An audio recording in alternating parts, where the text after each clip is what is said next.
So this is a Royal Consult Advisory Investment Assessment Concept Paper. In real life, guys, these organizations we work for, the investments are proposed by technocrats who work in those particular departments. Say at ZESCO there, you have maybe a transmission senior manager projects who, with his team, they will propose and write what we call a management paper, justifying why the board, or what you call the executive management, why the executive management must approve that concept paper. So the guys, they will do all the analysis. Or sometimes they can just propose that it would be better to go for such an investment because it's going to open maybe the Congo market, it's going to open the Angolan market, it's going to open the Namibian market. Then the investment committee will sit with its diverse skills, will actually sit, look at the investment, do all the analysis. They will look at things like equity, internal rate of return, the project internal rate of return, the social returns, how that particular project is going to help the community. In real life, guys, it is not always true that projects with a negative NPV must be abandoned. There could be a social capital that you need to maximize. Most of the energy projects, investing, they will still invest in a place, say like Changombo, even when you know that the returns may even take 300 years because of the population and the quantum of investment you have put in. But however, you actually still go on to invest in that project because of the social value that is going to be created. So if I recommend that the organization must go for a project whose internal rate of whose NPV is negative, and I give the justifications. No one should say, no, you should not go for this because the NPV is negative. I would ask some few questions on sensitivities. Even if it was positive, how sure are you that the project is going to be positive? Maybe the assumption that you have put into this concept paper, they are wrong. One, it could be the cost of capital.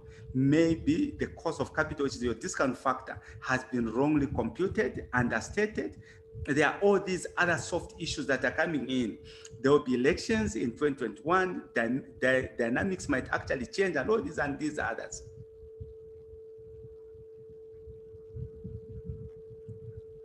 Yes, the project may give me a negative NPV. Even the profitability index may be below 1.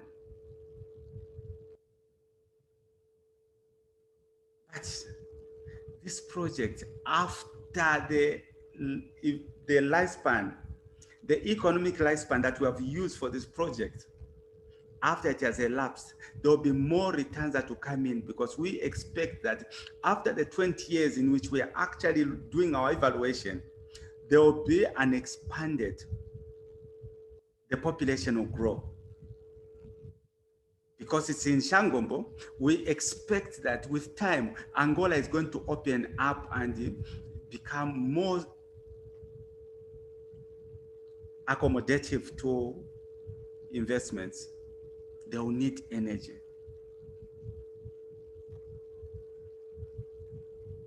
So that is in real life, and these are the things that guys will look at on a daily basis.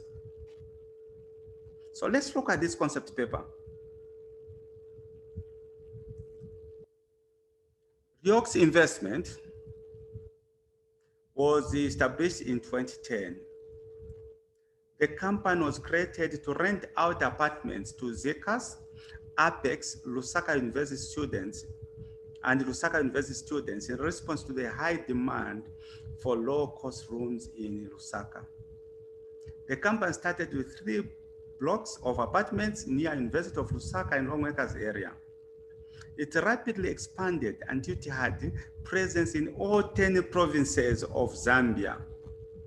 The chief executive officer, Voperioko, at the annual Entrepreneurs Summit in Cape Town, 2015, was quoted by Forbes magazine.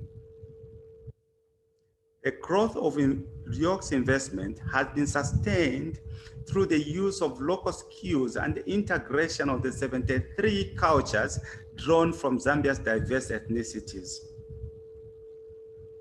The rooms are designed with an inbuilt study booth with unlimited internet connectivity from Zamtel and an e-library offered by Harvard University. In 2020, Ryok's board is in the process to commission a strategic review of the block making market in Zambia.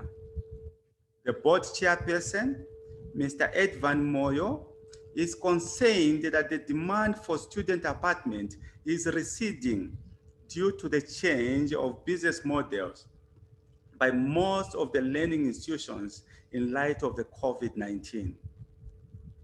The new normal of online lectures may be the new business model and hence hurting the future cash flows of the company.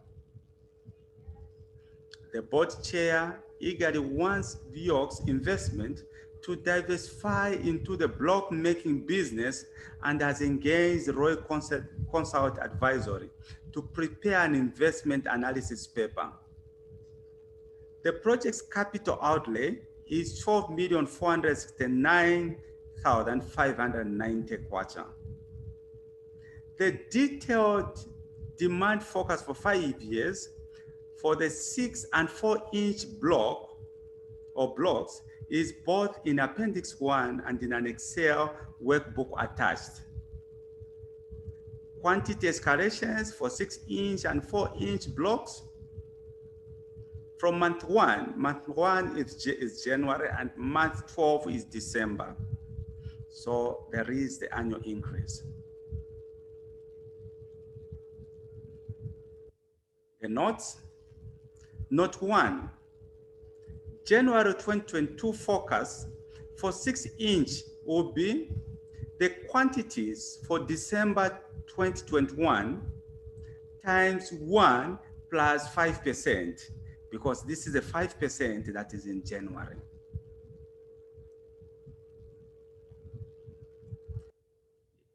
It should give for 7, 8, 13. Whereas for February 2022, will be January 2022 quantities times 1 plus 3%, meaning 1.03%, giving 49,249. The 3% is coming from February here. The 4-inch computations will follow the same pattern. Note 2, all demand projections must be integers and not floating numbers. What we mean is you cannot get the quantities of blocks as 1.0231. It's either it's 1, 2, or 0. So we'll use a function called integers. That is what you're going to learn.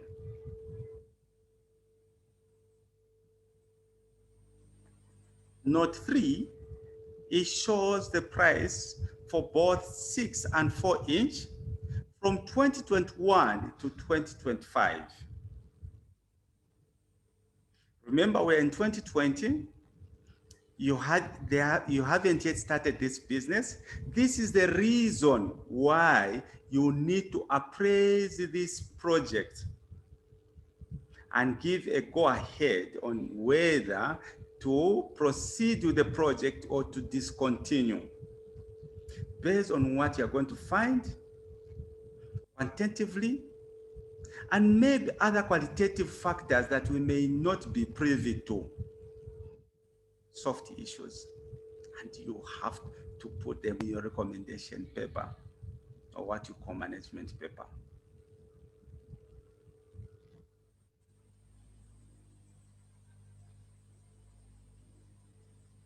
Operation and maintenance cost, which we call O&M, is 10% of contribution.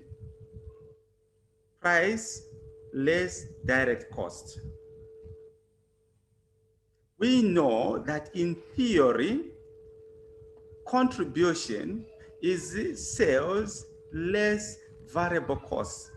It doesn't matter whether these variable costs are overheads or are prime costs. But according to the definition of this case study, the contribution is price less direct costs. Direct costs are prime costs.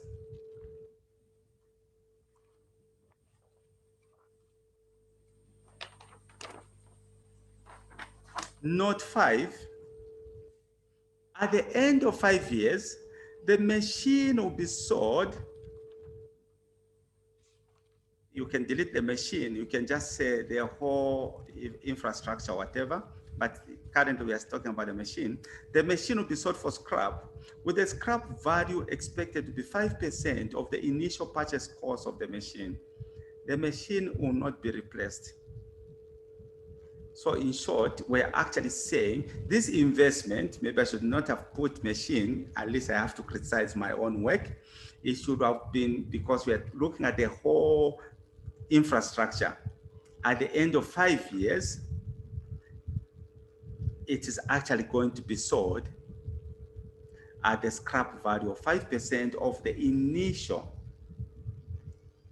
construction cost, at the initial EPC cost of 12.4 million kwacha. The plant will not be replaced. I should just call it a plant because it's like, it's just the one that you're using to coming up with blocks and all that.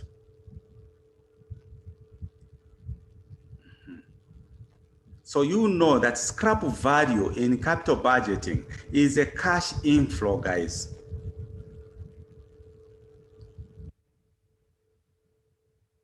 There are rules that we'll have to follow in capital budgeting. For example, historical costs, you do not factor them when you're coming up with an investment appraisal, simply because those costs were already incurred. They are irrelevant. So meaning that in that assignment of yours, that assignment, you have to bring in an assumption to say, these costs from 2018 are regarded as costs before being incurred, meaning 2018 is not yet passed. You can come up with that assumption, because according to the rules, you cannot include costs that you have already incurred. They are sunk costs. You cannot include costs that you have committed yourself to incur, because they're irrelevant costs in decision making. In any case, you still spend on those activities. So whatever decision you come up with, it is not going to change things at all. So you can come up with that assumption in that assignment of yours. Or you can ignore all those costs and look at the projected costs. Then in your recommendations, you can actually state that next time they should first evaluate the project before they proceed. Not after they have proceeded, that is when they start evaluating the project. It's not here, I don't know, ask her. No, I want my niece charger. Use a charger. No, I don't have. Oh, you want to use a charger? Okay, later on. That's the advantage or disadvantage of working from home, guys.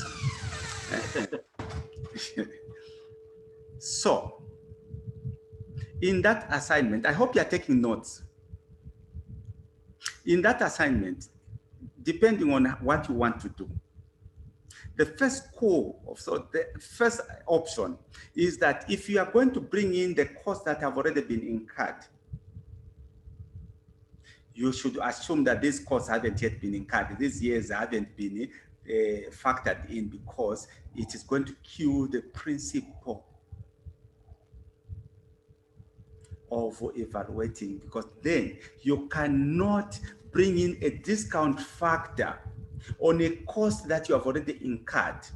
Those discount factors, for God's sake, those discount factors are for future cash flows. That is the concept of discount factor, because you are discounting your cash flows to your future cash flows to today, Mr. Chidongo. Yes, exactly, boss. So if you are going to include those costs, there are two groups here. I'm just trying to give you leakage. Those that are going to include those costs, you should assume that the costs haven't yet been incurred. They are not even committed. Those years haven't even actually, they are still future years. And state nicely in your assumptions. Chinzi, are you getting me? Yes, good.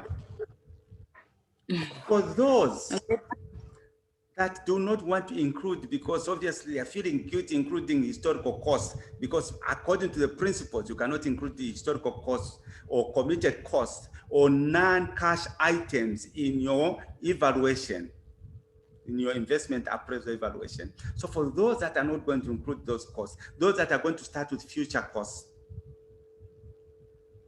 may state in their assumptions that these costs that have already been incurred, they will not be part of the investment appraisal because they are irrelevant costs. In whichever case we look at it, these costs have already been incurred.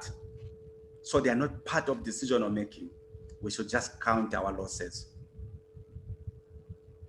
Meaning, those that we ignore those costs, if they are starting, say, in 2020 or 2021, they should project for 5 years or 10 years, because they should project according to the lifespan of the equipment. I don't know if you're getting me. If the equipment you have said, like in this case, you have said by the 5th year, there will be a scrap value, meaning that in a very subtle way, I'm telling you, do the investment appraisal, meaning that the economic lifespan of that particular plant or equipment will determine the number of years we use to evaluate the project. You cannot evaluate a project for 3 years, like in that assignment, when the economic lifespan of that particular plant or project is 10 years, and you are told the 10 years shall be equal to the book value. I don't know what it means. Because the book value, in any case, Chinzi, is your cost of that particular investment less accumulated depreciation. And why we use economic lifespan to project, I'll give you an example, like energy projects, say hydro power stations, we use 25 years. Even energy, you'll find the renewable energy, which is solar, they'll use 20 years, because then you're actually saying that is the economic lifespan of this particular project. So that assignment, if it shows that the economic lifespan is 10 years, please project for 10 years and put in the assumption that because the economic lifespan of this thing is 10 years, meaning that during that 10 years, from the 1st year to the 10th year, yes, this project will continue generating economic value.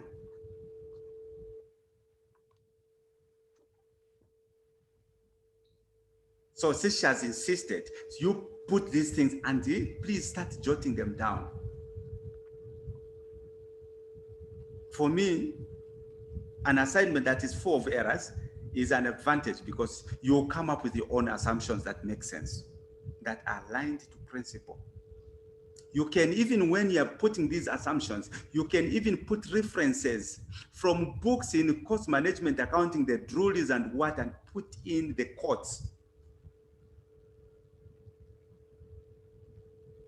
So that every component, every assumption that you see, you bring in your theory and cite. Whether you're using APA or Harvard, just cite.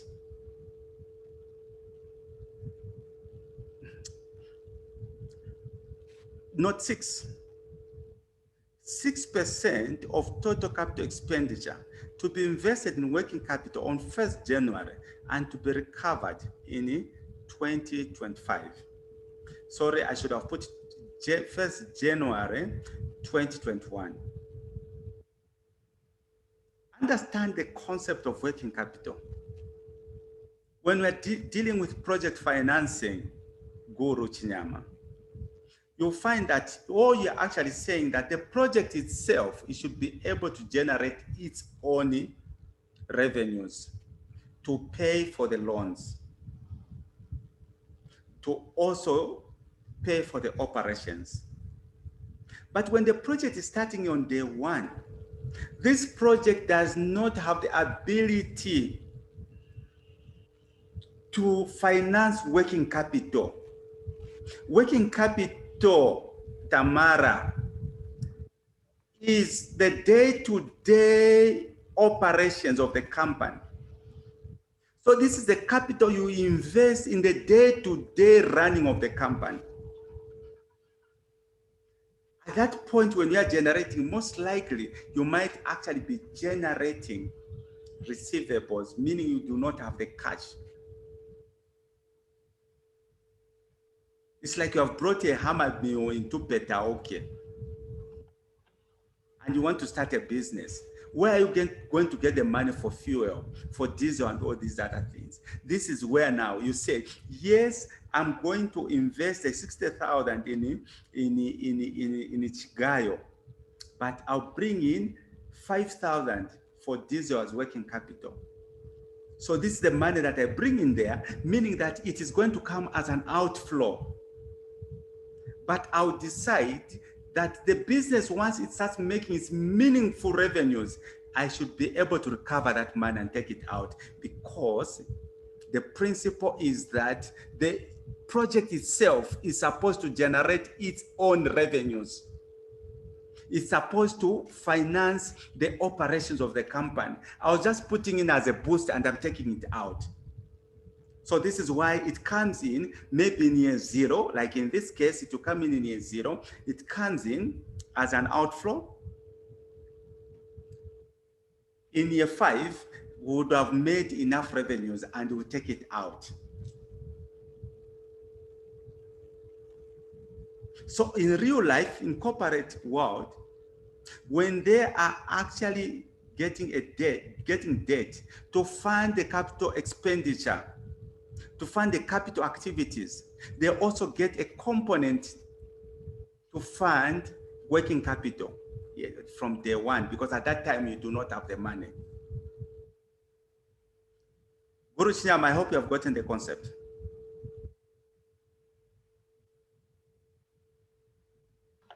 Yes, yeah, very clear. You have explained it very well. I've never understood it that way. Okay, thank you. So here we are saying it's 6% of the total expenditure to be invested in working capital on 1st January and to be recovered in 2025. In some other case studies, some other words, they would actually say maybe 3% of revenues, meaning that you don't start in year 0, because in year 0 you're doing your construction and it's assumed that you are not going to put in any component on working capital. Then when now you start what we say, this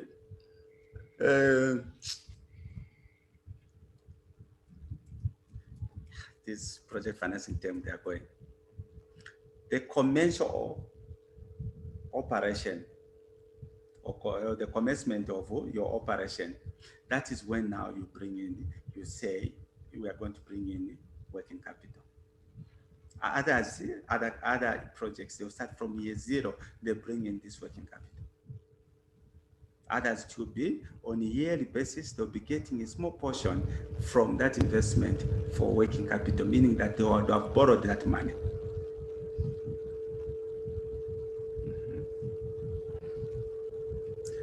Note 7, the company's current tax rate is 25%. Note 8, the company's cost of capital is 12% per annum. I didn't want to disturb our numbers. So this is the assumptions. If you are to do these assumptions, then you start computing. Then look at that question and do it, and it will not take long. At first, learn the techniques.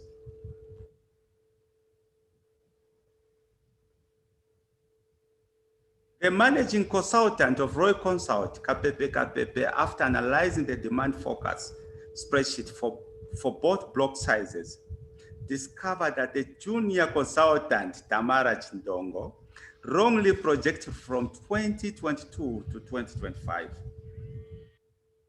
So what it means here, I'm saying, whatever Tamara did as a junior consultant at Roy Consult, we should discard it and use those notes on top.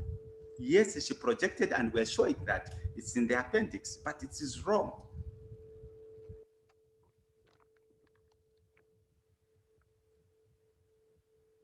So we start with task 1. Model quarterly revenues, direct costs, and contribution for 5 years. Contribution has been defined as revenue less direct costs. Do not factor in operations and maintenance costs. So we'll start with that. Then task 2, and deliberately why I'm doing this, I want you, when you go to that case study, you do those projections, whether it's 10 years or whatever, and then bring in these things, the payback period, profitability, so that you do those bigger things. So task 2, build a 5-year financial model that will cover the following investment metrics: payback period, B, profitability index, C, internal rate of return, and we'll be explaining what these are. D, net present value. Task 3, using the scenario manager under the what if analysis, perform sensitivity analysis showing the effect on the quarterly net cash flows for 3 cases as follows. I left, if you saw these things, I just plagiarized the way it was and maybe just changed things. But maybe I think I plagiarized the 100% here. But changed the percentages. A, best case scenario that records the status quo. B, best case scenario if the sales price and quantity increase on quarterly basis by 25%. C, worst case scenario if the direct and O&M costs increase by 7%. So cleverly, once you do this assignment, you will use it now as a template to change. If this is showing 5 years, her economic lifespan of whatever she did there is 10 years, project for 10 years. Put the assumptions which are in here and move on. Task 4, prepare an investment paper which must contain the recommendation of the block making project. So we'll see all these numbers and the sensitivities, the scenarios that we're going to create. We'll create a very nice professional investment paper. Maybe I will speak you as my intern at Roy Consult. We're a very big company, consulting firm. Coach. Eh? Coach. Yes, yes, Task 3 point B, is it 25% or 2.5? 2.5% quarterly basis. 2. Okay, 2. So if you multiply that 2.5, it takes you to the 10% share done, where we were asking questions on that 10%. Oh yeah, I see. Yes. Okay.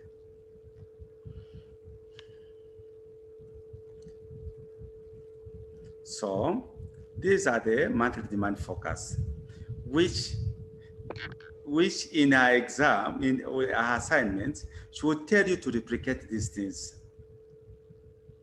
But at Roy Consult, we are saying you are not trained to start copying and pasting. So there's a worksheet which has already been done.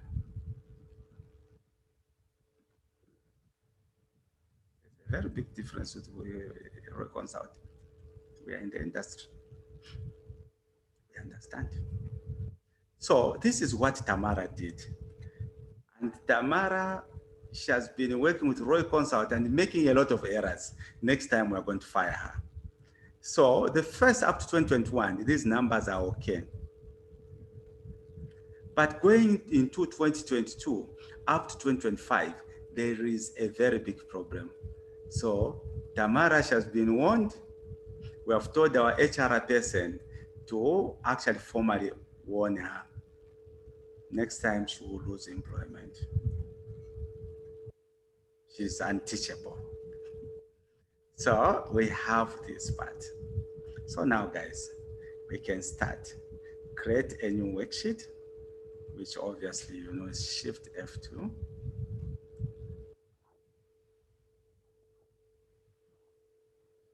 So here, we'll name it later, I don't know.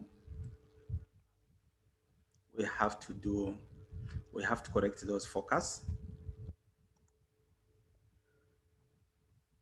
So say, this I know in her thing, you are not going to correct the forecast because they're already done. I don't know if they're already done, but I think there was a 10% of increase in the quantities.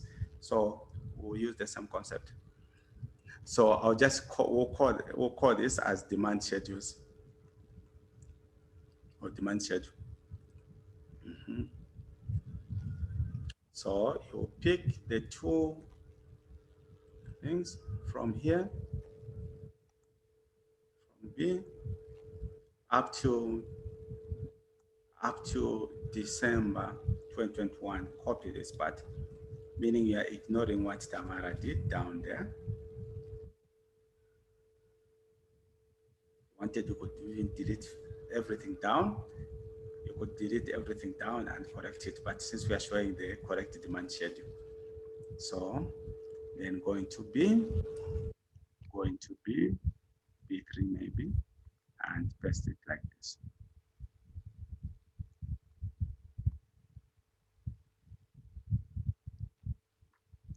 So we need to pick the dates. The dates must be correct. The dates, there's no problem. Sorry, I could pick these dates, all of them here, and paste here, and paste there.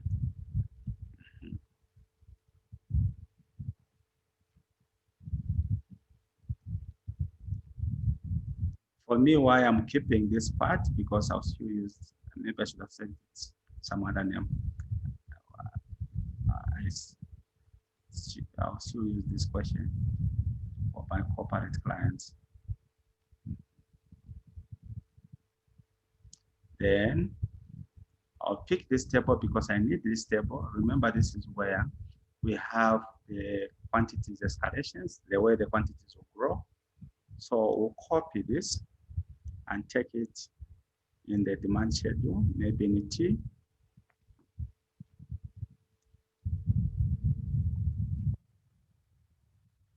T5, and I'll paste it there. Okay. So watch in block 6 what we're going to do.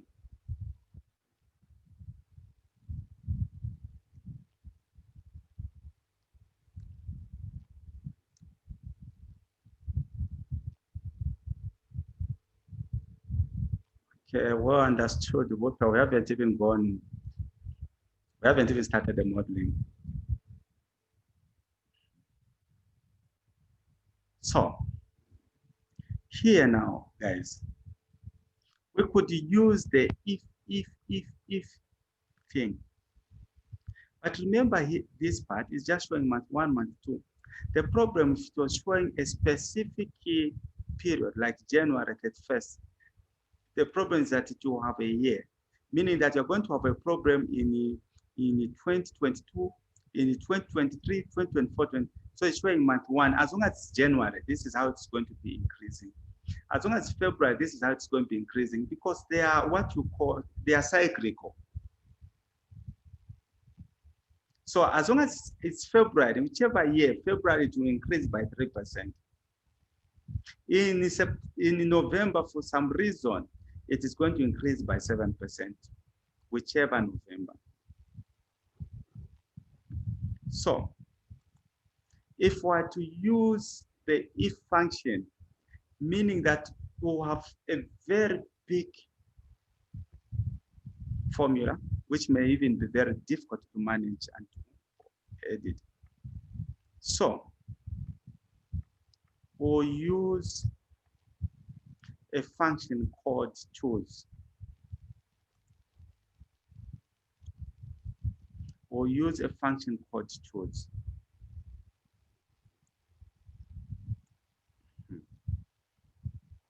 So let's start. Equals choose. Then we'll edit. First, we just see the outputs of this choose. Equals choose, tab, Control A. The index number is a value.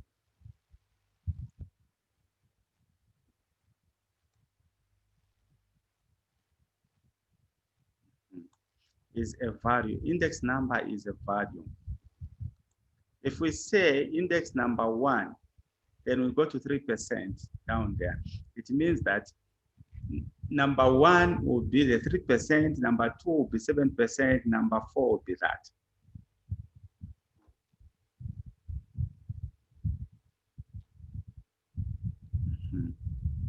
So here, guys,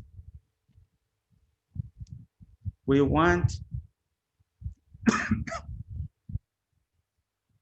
to, because we are starting with January. So all we are saying, if the number index here, you type month, open bracket, you pick this. But before you go to this function, just pause it. I want to show you this function that we'll be using. If I say equals month, open bracket, I pick this serial number in here. It will show, if it's January, it will show this is month 1. Meaning we are going to have something like this. I could use choose, or I could use Vlookup. But maybe let's use Vlookup. But first, let me show you the choose one. Then we go to the Vlookup because you know the Vlookup.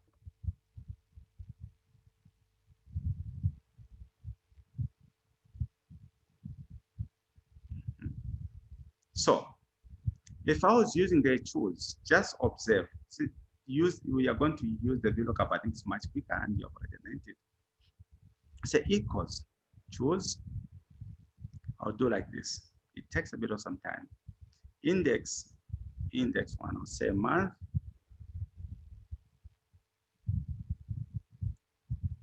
What's that? The value, I'll pick this, log, go to value 2, pick that, log, go to value 3, pick that, the 7, log, go to value 4, pick the 9, log, go to value 5, which is that, log, go to value 6, which is that, log,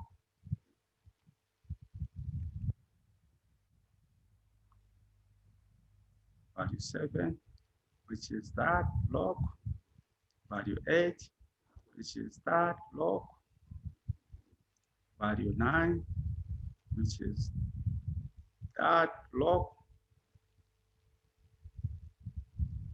value 10, which is that, log, value 11, which is that, log, value 12, which is that, log. And I can press OK like this. So you will see that these are the same numbers there. 03 in February is 3%. You see the 3% there. If I go, I find another February, going this side. If I find another February to be 3, 7, whatever. So I can have these numbers.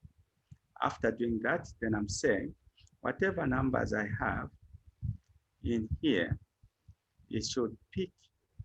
If I'm in there, sorry. If I'm in here, I should do first pick this number times open bracket 1 plus close it this side and press enter. But you see, it is giving me 4781.80. What are these numbers? These numbers are floating numbers. I don't want these decimals 0.80. I want 0.0000. But if you check this 47812, this is what you see in the case study. In the case study, we should go back to the case study. So there's a function which is called int. Int is integers, int, like this. So it rounds off all these. It gives you an integer, not point something, something, no. So meaning that, because you know that blocks, they cannot be 0.28, 0.18. So this is why we normally bring in a function called, I'll still repeat in Vlookup when we start doing this together. Just want to show you this. Int, then we'll close it like that.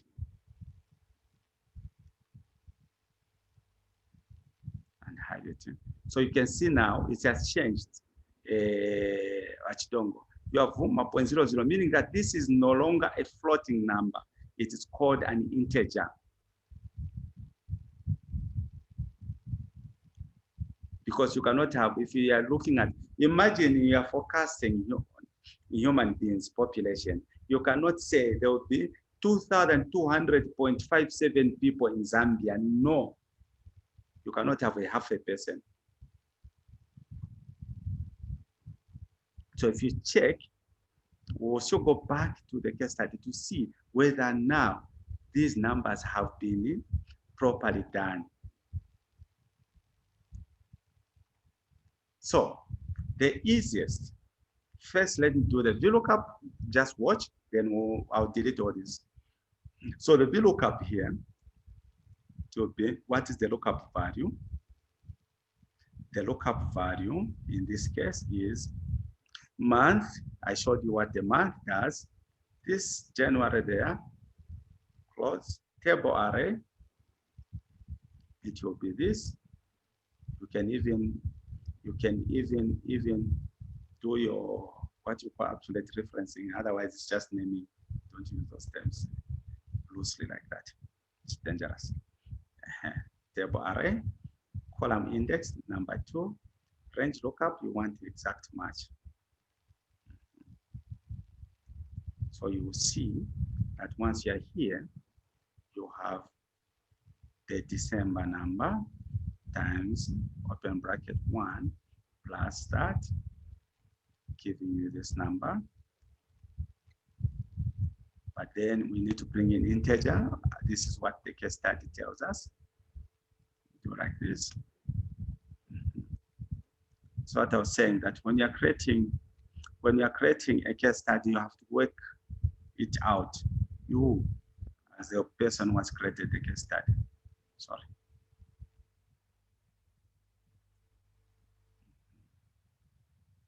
So you see here, if you use the choose, we are just comparing the choose and the Vlookup. I don't think there are any numbers in there. I could have seen them. You can see it's blank. So just wanted to show you, you could use the choose if you have a lot of time, or you could actually use the Vlookup. So we'll use the Vlookup, isn't it? Hello, should we use the Vlookup?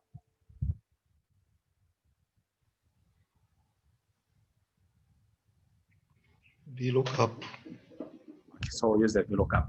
But at least you have known that there's an alternative function that you can use.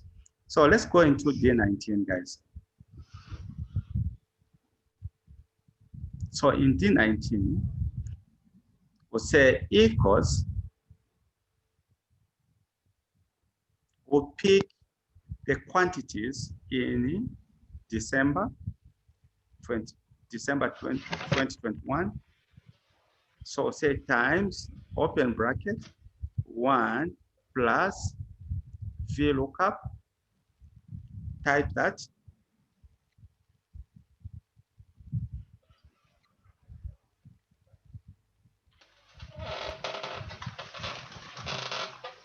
Myra, we have been looking for you.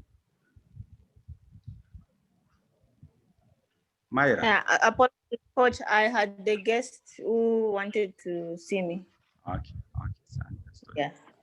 So then we say VLOOKUP, Control A.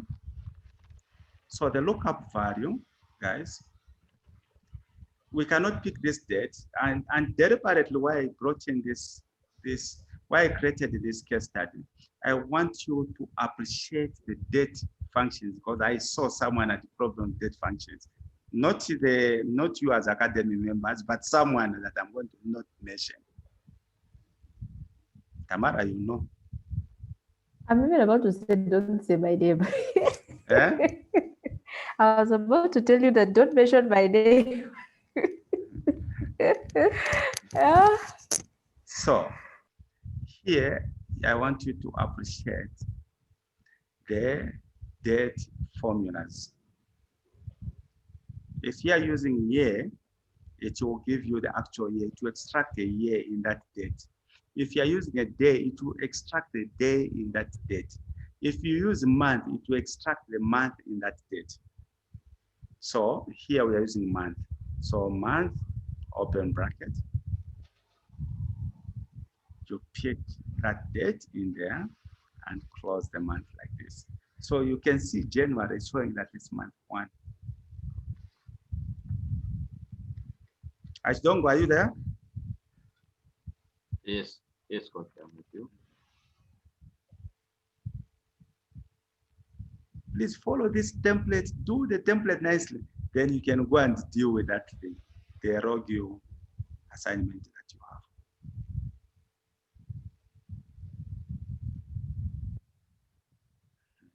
So table array, go this side.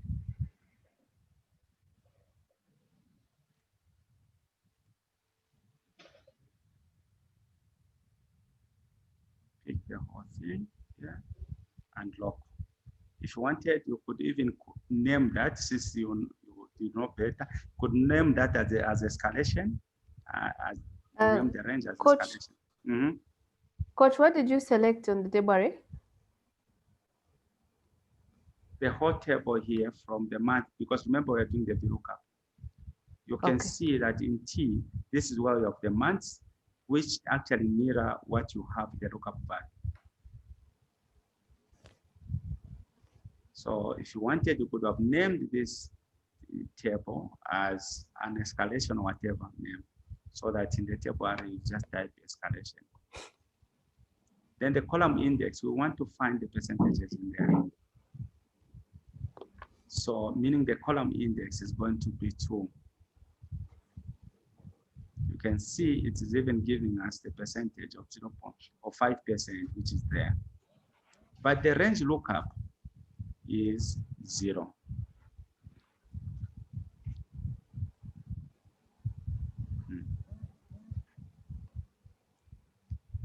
Then, as long as in Excel, when you see the bracket or the parentheses is actually still in red, meaning that it is not complete.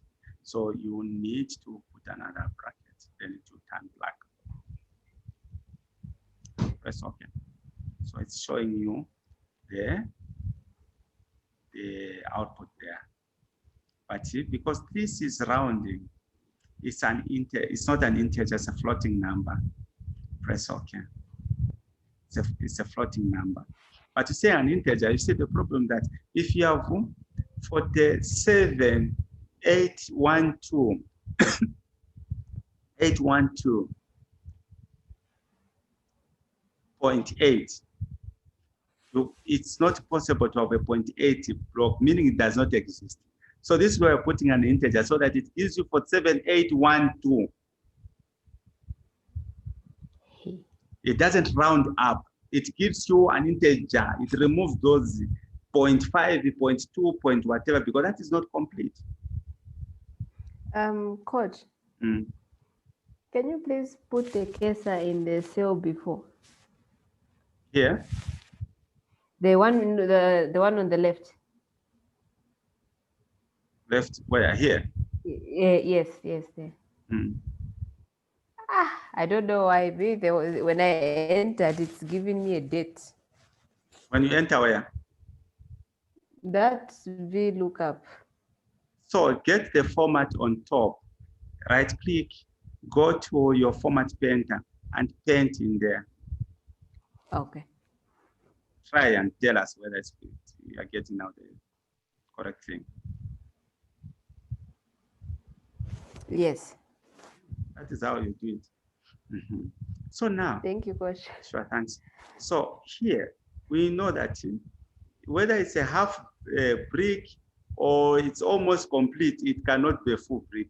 This is why we're putting an integer so that we have fixed numbers.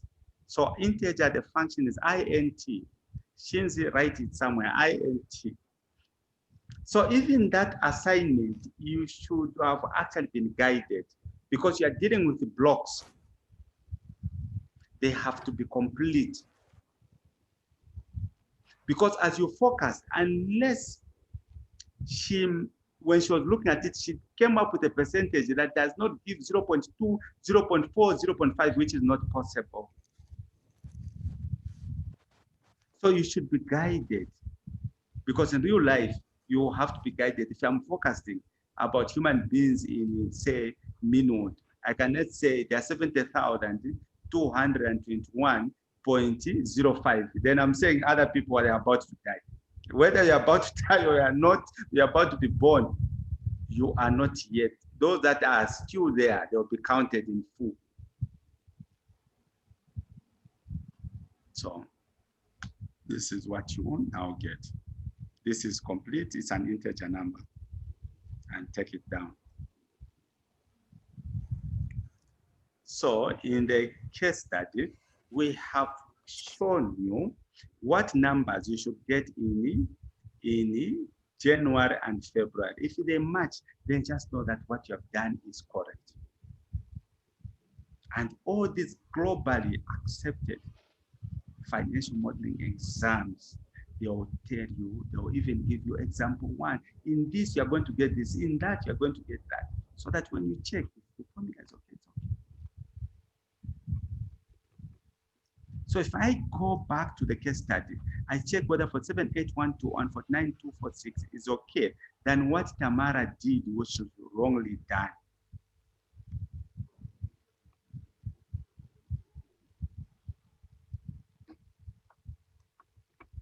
Come back there.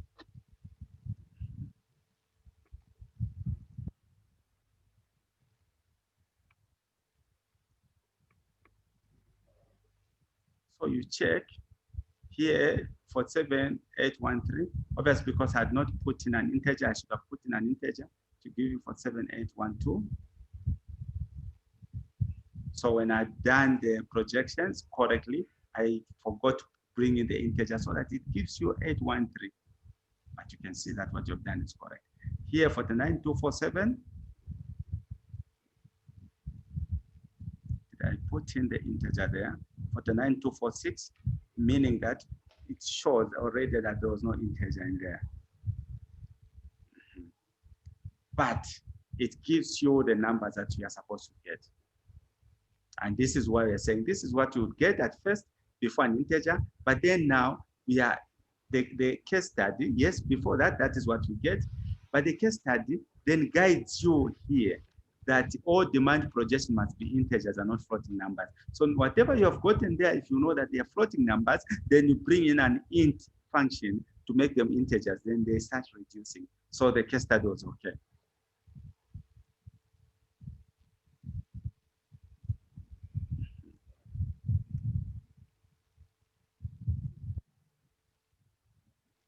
Now, what you have done here,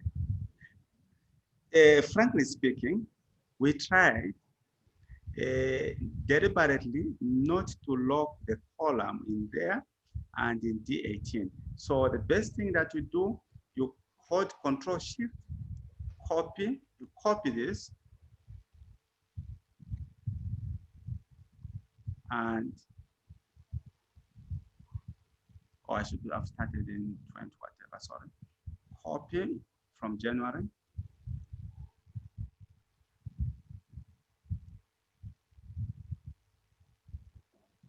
And paste there.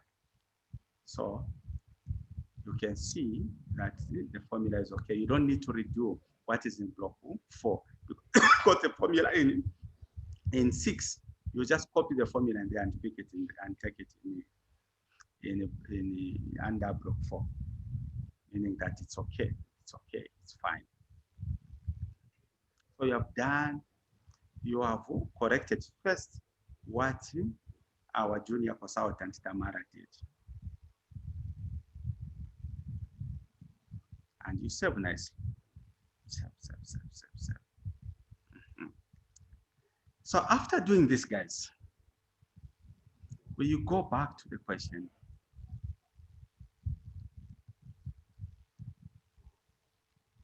so part A, you have now done your forecasting nicely. Sorry, task 1, you have done the forecasting nicely. This is obviously like what you were doing on quarters, what, and all that. But first you have done the forecasting because that is the problem that was there. The forecast was not done or it was done wrongly because it said that the quantities have to be escalated at 10%.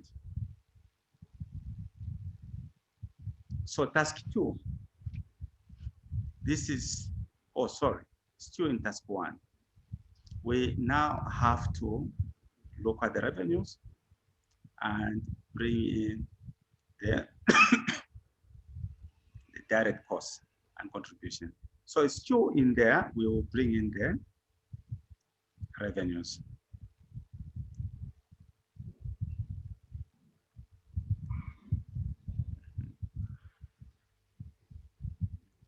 So here, guys, we'll show the revenues.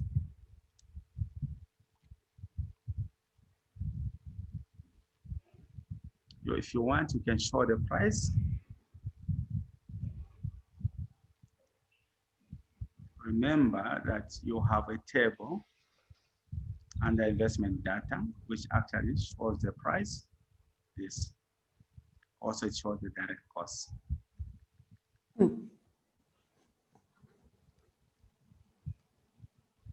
Again, there is no need to even put the price here. All we need to do is, is to show the quantities. For block 7 and block 4 on the annual, then we pick that pricing, the annual pricing per manner. So we'll open a new worksheet that we'll call task 1, just to show that we are following the rules. Task 1. Later on, we can even call it task. Maybe we can say tasks so that we do all the tasks in here. So we'll start with the task 1.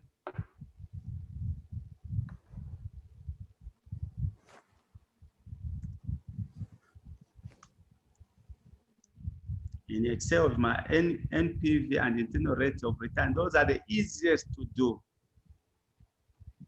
So do not even get worried. Don't lose sleep. That's dumb. So task 1.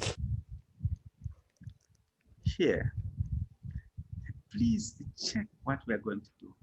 It will be a very clever way of putting these things nicely. This side, this data, we have dates. We'll use some ifs. So on the task, we'll show first first type 2021 equals +1, that is that control R. So it should just take us up 2025, I think. These are the years. But on these years, guys, we have the start date, and end date. This is real modeling. So you have start date and end date.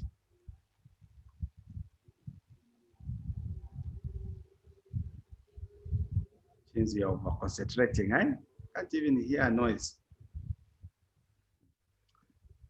Yeah, concentrating. So the start date, guys. Here, I'm also trying to train you indirectly on dates. So the start date is 1st January 2021.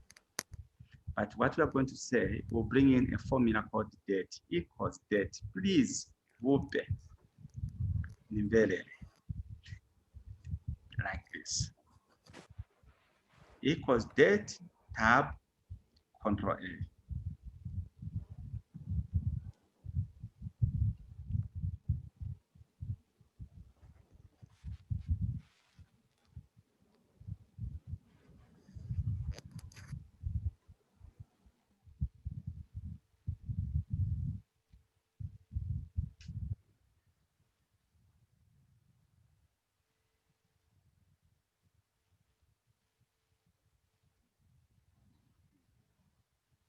So even the investment report will do a very professional investment report. You'll be copying and pasting. I hope you don't write the same things. You just change your, maybe again, if I give you, start writing the same things, maybe we should not. So, you pick just start 2021, press there. Month, the start date is 1,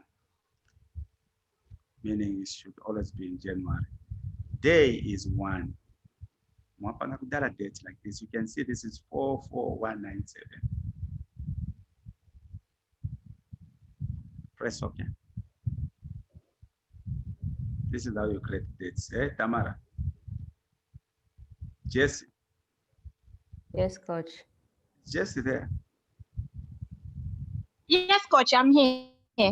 So this is how you create dates. You don't just type this, whatever. This is how you create dates. We'll change the format.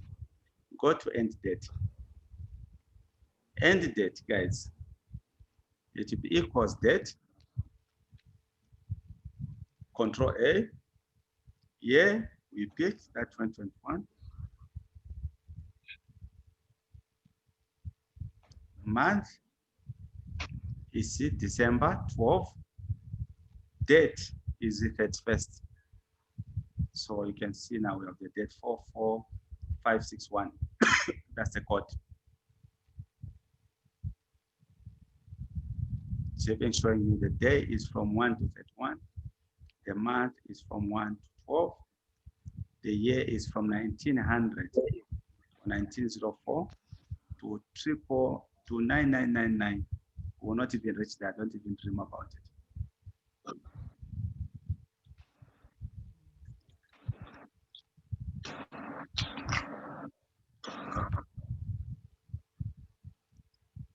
Do you have these dates? So you can highlight those dates.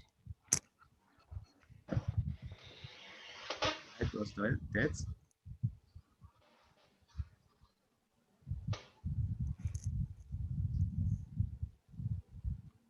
And press Control 1 and go to number formatting, guys. Which data are we trying to pick? We can pick the one that shows 14 March 12, but I don't like it. I always want to coming up with my own. Like here, we can even show the day. We can do like this. We can show day 2 or 1. Then we can say slash, slash. Then we can pick months, 2, month, 3, like this, slash. I always want this, but you can choose. You can pick whichever you want. You can pick here like this, 1st January 2021. Press OK. And take it to this side. You can pick any, guys, don't worry.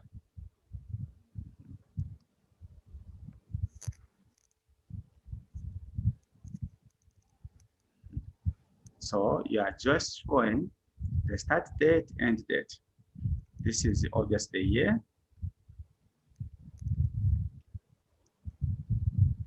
My formatting patari later. That's when you can do your flowers. But I'm just doing because I'm waiting for you. So there's no harm. Okay. So when you go to the investment appraisal, you will see that you start in year 0, then 2021, 2022, whatever, and I'll explain the investment appraisal.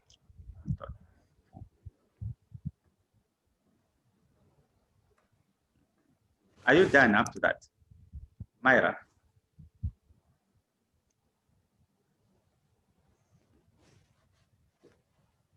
Hello, coach.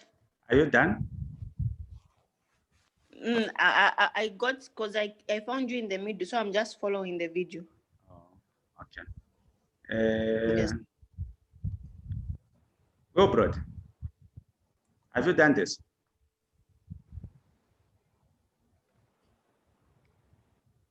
Guru Chinyama, have you done this? No, I'm just following as well because I had the problem downloading from my phone. The question. Tamara, have I'm you just done this? following. Yes, coach, I have. Because this is a template you're going to use later on for your for that prodigal assignment. For the prodigal assignment you have. Yes. On the end date, it was equals, and then we did date. Then Yes. which date did we get? The start date or?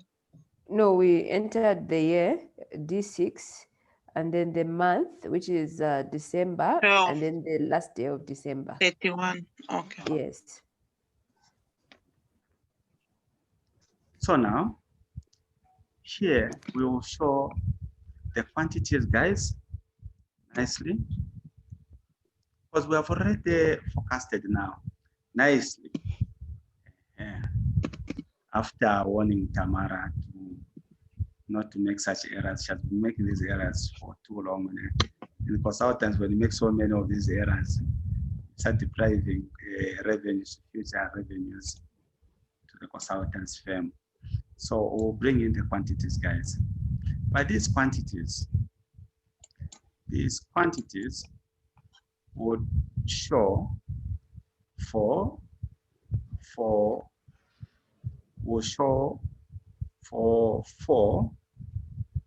and will show for 4, 6, and 4. So I'll type here quantities. Go like this. Then close, reduce this particular column. This is how you play with the columns. So that you come in here, you show your 6-inch and then the 4-inch. This is the format you're going to use for that quarterly thing that you are trying to do in your assignment, and also for your investment appraisal. I'll follow this format to be better for you. So whatever we are doing, use this as template. The moment we are done, continue 23, 24, 0, 1 to do up to that level. It's going to be very helpful.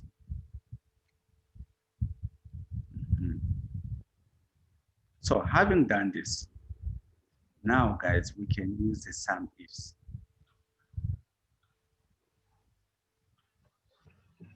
Let's do it together.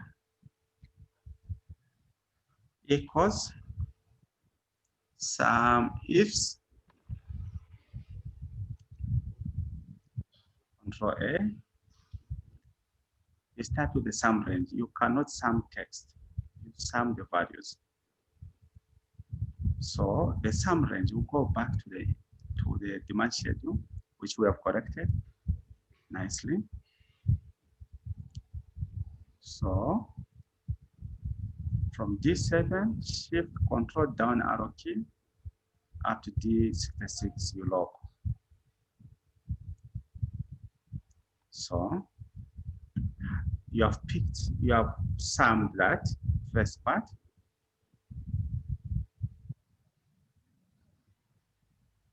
Then we'll go to the criteria range. This is very interesting. But first, criteria range, we know how to go back to the demand side. But first, let's pick criteria 1.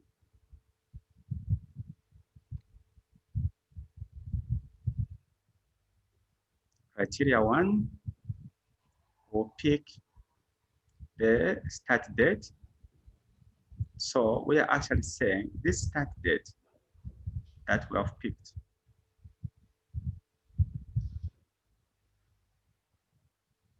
We can lock the row. So the start date that we have picked,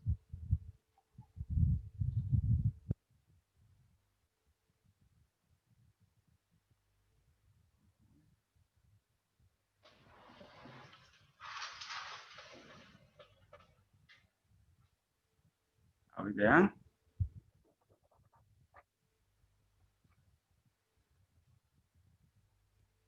Maybe first just delete the criteria 1.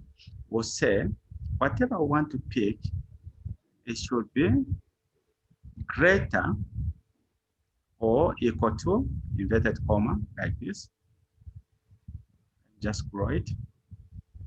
Do that, guys. Criteria 1. Oh, not less, sorry, greater or equal to, and then pick the start date. So we are saying whatever number we want to have in there, it should be greater or equal to January 1st.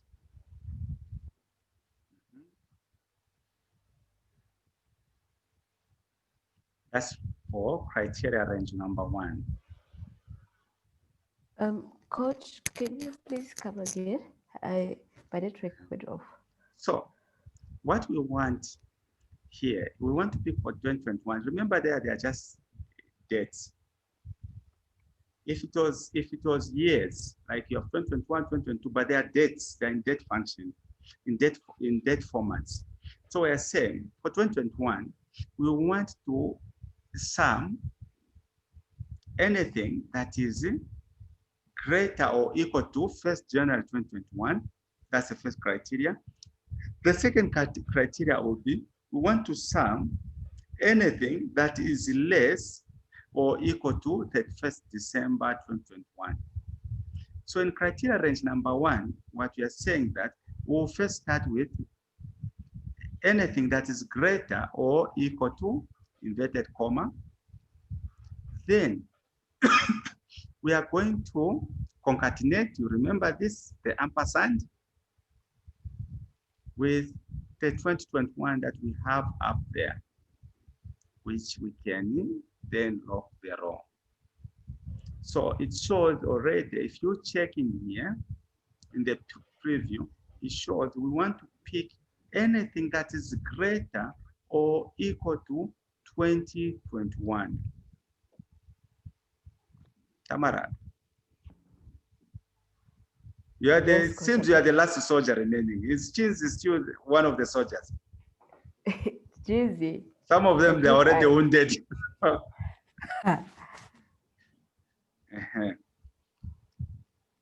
Wounded Buffalo. Ashdongo, have you already been shot? Are you still surviving? I'm still breathing. So you have that. Remember that that assignment of yours, you have dates. So meaning that you'll be forced to do doing this. As long as you don't use the pivot table, which I discourage people when they're developing models to using pivots. So the criteria range. So we know that we want to pick anything. Actually, not in D21. Oh, I've made a mistake. It's this.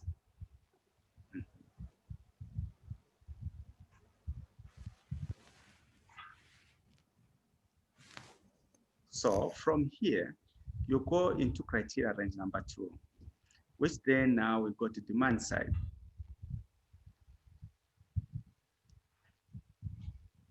Once we're done with this, to be easier now to do the investment appraisal, which you need to learn. Then Control Shift, down arrow key. Oh, sorry. We are picking the dates. Tamara can't even remind me. We are picking the dates. Control Shift, down arrow key. Log. So this is a criteria. We're saying from these dates, whatever we should sum. Why have I gone to demand to? Okay, I'll copy this. I'm not going to. I'll copy this, copy, and have it in criteria range 1, like that. What have you copied? The same dates for the criteria range. I made a mistake, okay. put it to range 2, but this is still fine. Okay.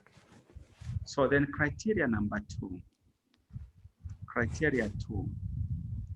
Here we would want to pick anything that is greater, that is less or equal to December there.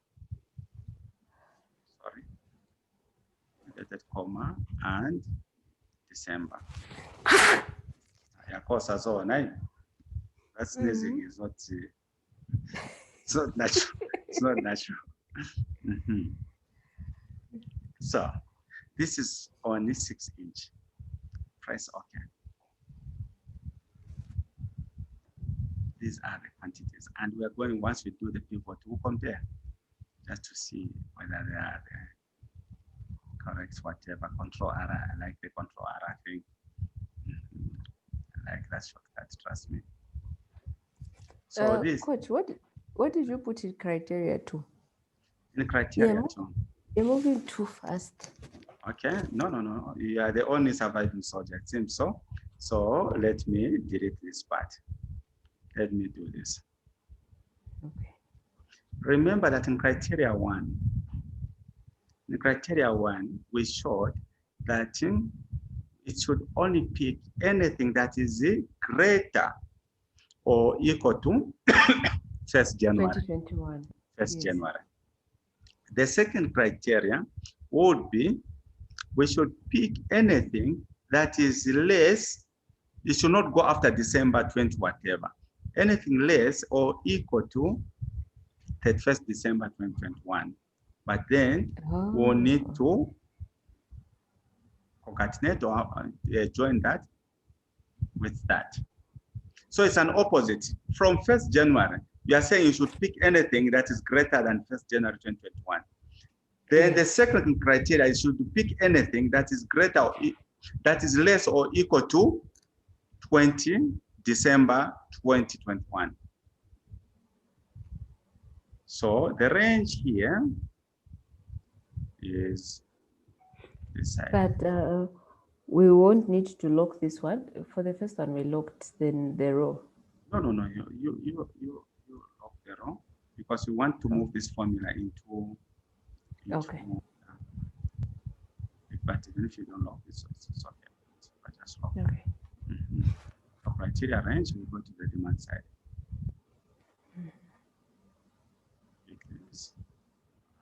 Lock. Okay.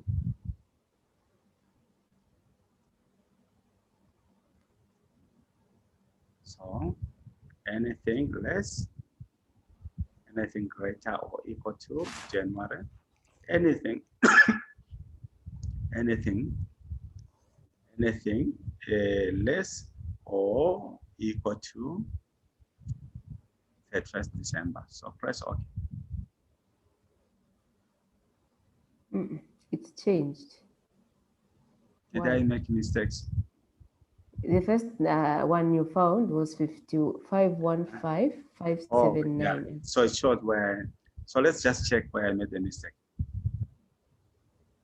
Criteria to range 2. Range 2. You were supposed to select the dates. What did I select?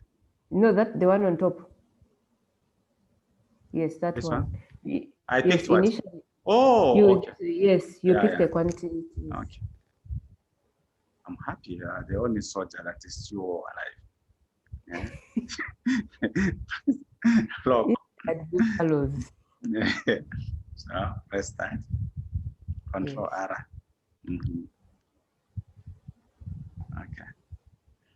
So that is the first quantities that you have. We could have just taken the formula down here and edited it, but it's better that we do it again, Tamara, isn't it? For 4-inch. Yes. So for 4-inch equals some ifs.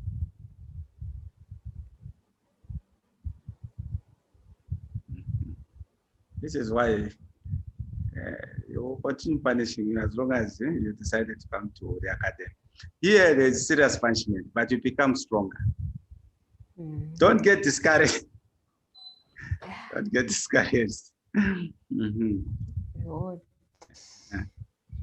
So for those that will do this correctly, you have no problem with that thing because you are going to bring in all your assumptions that you want to bring in. Guru Chinyam. Yes, good. Are you wounded? Are you there? No, I'm here. Still Are you standing. wounded? No, not at all. Hey, Achidongo. Saying partially wounded. Partially wounded, but you are still alive. Yes. Have you been captured by the enemy? Not yet. I'm still struggling. Okay. So then we go to the 4-inch, which is still the same concept. So on the 4-inch, you come this side, pick the quantities, guys. Up to there, lock. Now that we know that we need to pick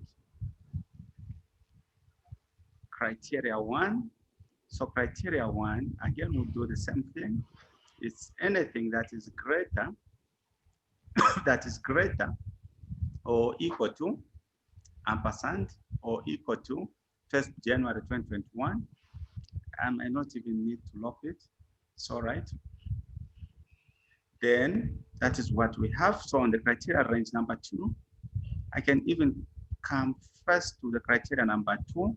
We know that here we'll have to pick anything that is greater or equal to 31st December 2021, sorry.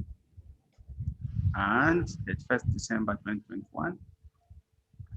Once we have these two numbers on criteria 2, once we have these two numbers, I can go to the criteria range number 1 because I know the criteria range number 1 is the same in the criteria range number 2. So go to the demand schedule. Sorry. And pick the criteria range that lock. This is the same thing that we're going to have this side. Sorry, we'll go back to the demand side. It should be the same thing. So lock like this. Tamara, we're almost there. We're almost there, my friend.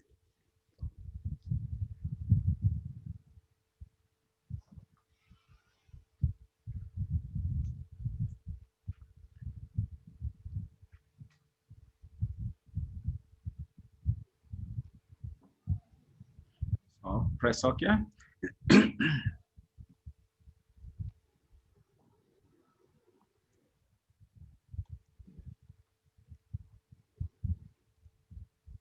Control R or Control D.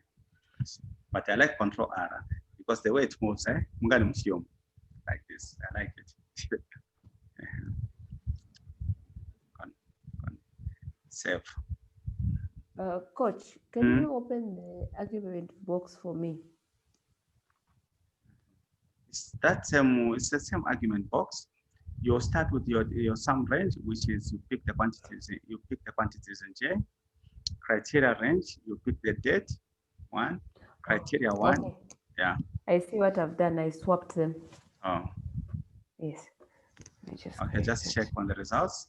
Yeah, one of the few soldiers is you arrive. Otherwise, if you are also short, then we're in trouble. Then we'll use is it the Union flag to say we have been defeated?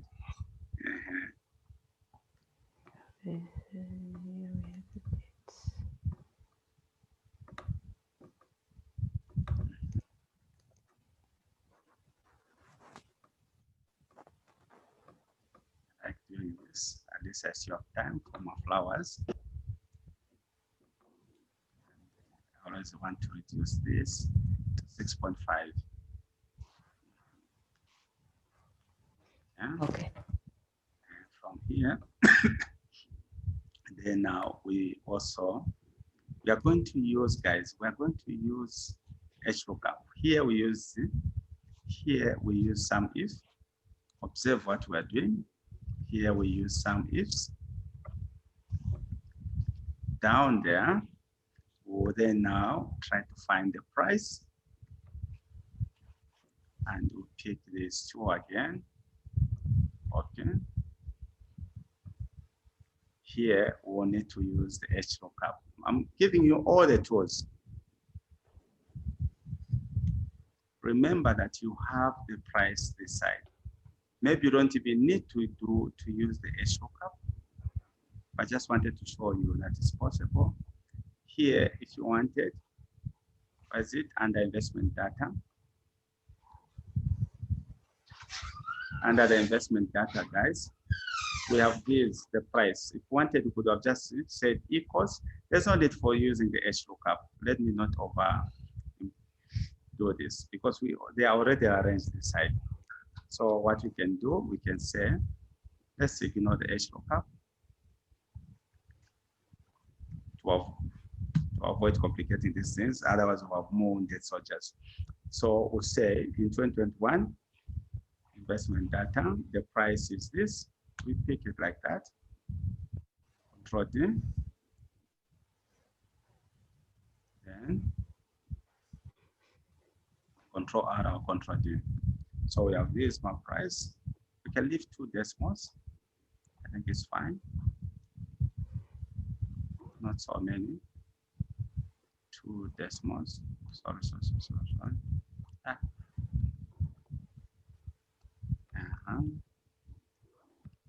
Yeah.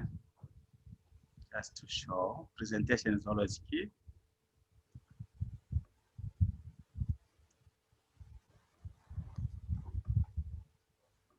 .5.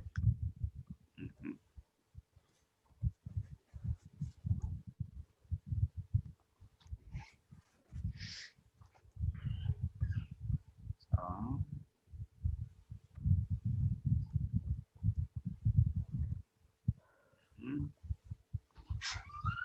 I learned about presentation. Very, very important. So we have the price here, guys, meaning that the next thing that we do is on revenue.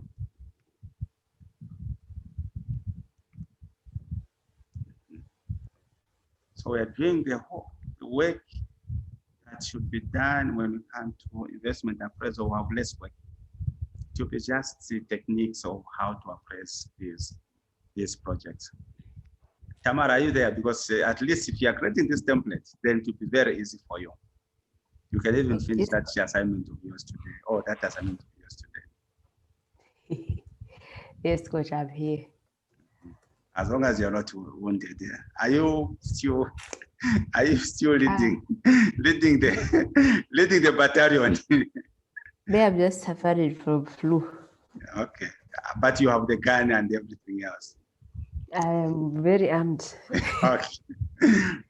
So now the revenue here, guys, you can guess well, is the quantities there times the price permanent.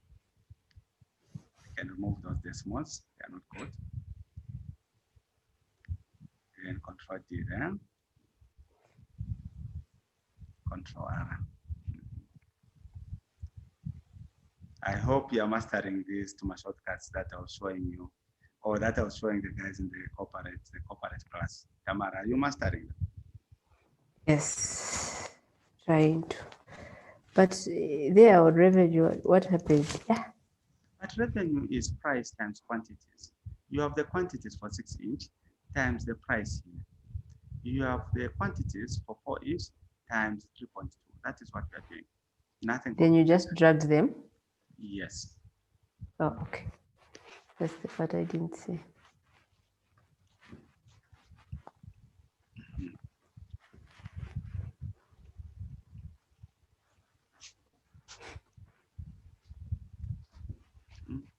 So, done with the revenue. At 6.5. From revenue, you go now to direct cost. What you're calling a direct cost.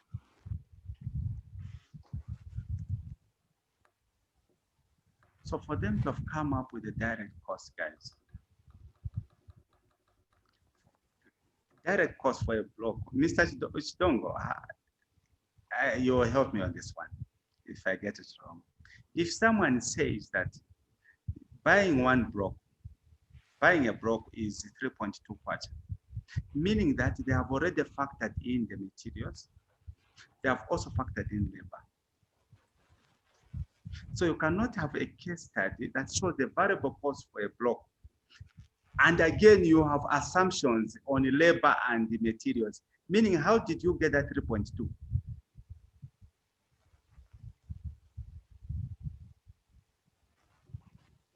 Guru Chinyama. Yes, it means it was already accounted or included. But you know that assignment that you have about numbers where it shows the direct labor, materials, what, then it also shows the price, the cost of the block. So what is in that cost of a block? Maybe from Mayra, I'm sure you understand these things better. You understand what you have been doing. You understand your assignments.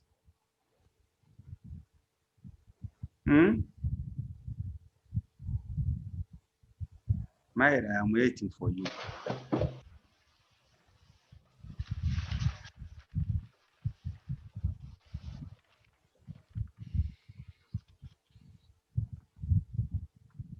Tamara, I don't know if you have gotten what we are saying here with Guru Chinyama.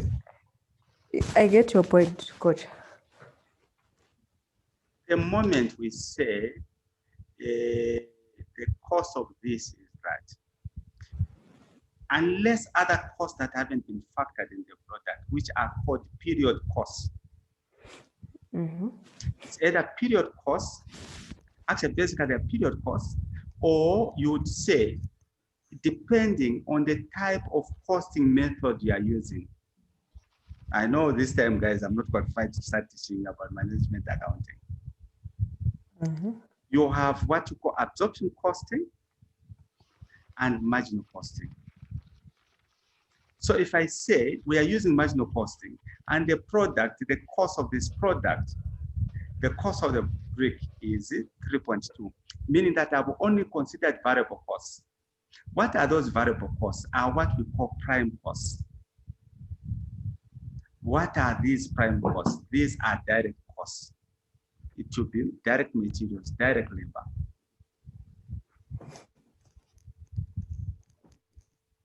So that is what we have factored in, and you do your absorption cost, you do your variable costing. But if an organization is using what you call full costing method, which is absorption costing, meaning you are adding the prime costs, which are direct costs, to the production overhead costs. I hope I'm not reminding you of things that bring very bad memory to you. You are reminding us of things that bring bad memories. So that is what it is. So you cannot create a question. You say the variable cost for a block is so much.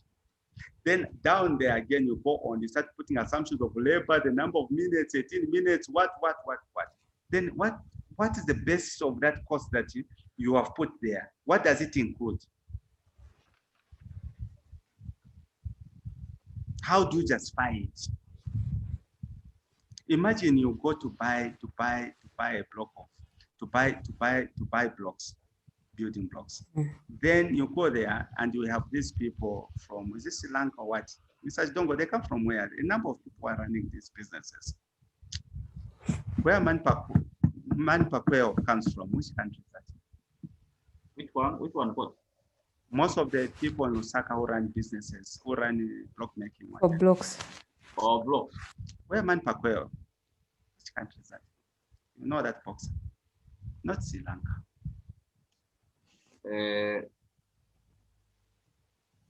On which is boxing here? I don't know, but there are many in Osaka. Yes. They're the ones Now who own imagine you go there, Tamara, after mwapangako cash. You go to buy blocks. Then this person says, per block is 3.2 kwacha. But again, we'll charge you because it would take 18 minutes in making this block. Per minute is tungwe. We take 18 minutes. So you calculate, you find the labor cost. Then goes on to say, the bags of cement, we use a quarter bag of cement to make one block. Then indirectly you get a calculator, meaning that becomes direct materials, isn't it? Tamara, it becomes direct materials. Then again, this person says, and that is outside that 3.2 that you have been given. Then again goes and says, we use electricity and we are billed by ZESCO of this much, divided by the average number of blocks that we make here. So per block will absorb electricity cost of 1 kwacha 20 ngwe. Then we also use water. We use 100 liters of water to make 1,000 blocks. Divided by 1,000 per block is so much, puts all those costs. Or do you still go ahead and buy? What questions would you ask? Why are you charging me for these other things when I expect it to be in the cost? Yes, that is what you will ask. Or you ask that 3.2 that you had, how did you come up with this number? Because all these other elements you have already explained on direct materials, direct labor, on indirect costs, and maybe fixed cost for renting that particular piece of land. So how is this 3.2 coming in? That is what that assignment of yours has done. I don't know if you read it well. Hello? Maybe it's me who has made a mistake. It doesn't have those components. It has. It has. So what I'm trying to tell you, indirectly when you meet on Wednesday, if at all, because that is one point we never raised, if at all she brings up this, ask the basis of that particular cost.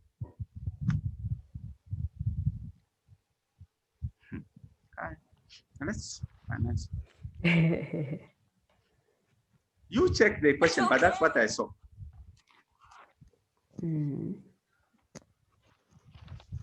So on direct cost, kimatata.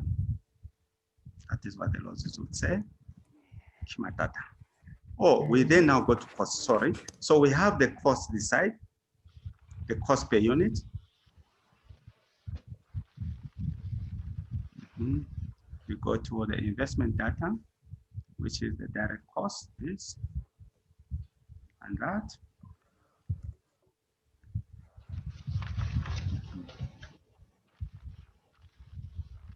So maybe this, I'll call it direct cost per unit.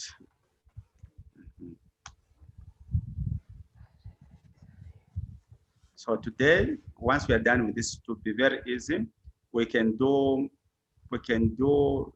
the NPV and internal rate of return, because it will not take us more than 5 minutes, so that you'll go and start doing those things using this template. And creating these assumptions of what I'm telling you, just create them as assumptions. Yeah, okay.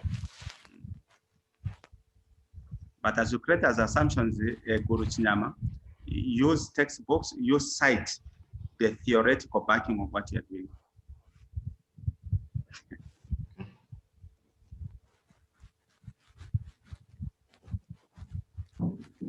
Especially, you have to read whatever book you get on management accounting or corporate finance or financial management.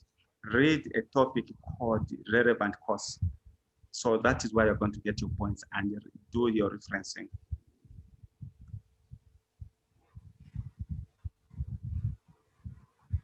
Myra Wanvera.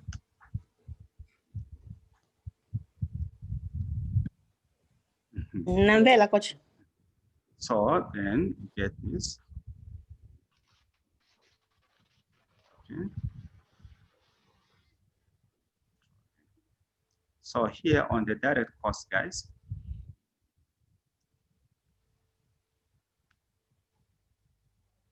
you have your direct cost per unit times the quantities.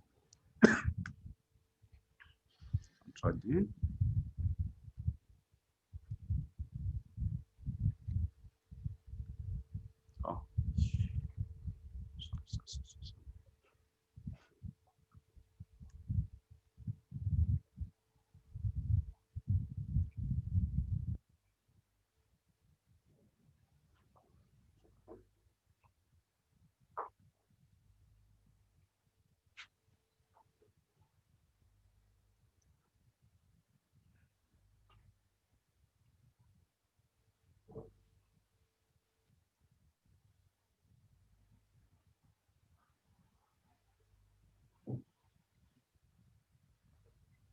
Wrong format.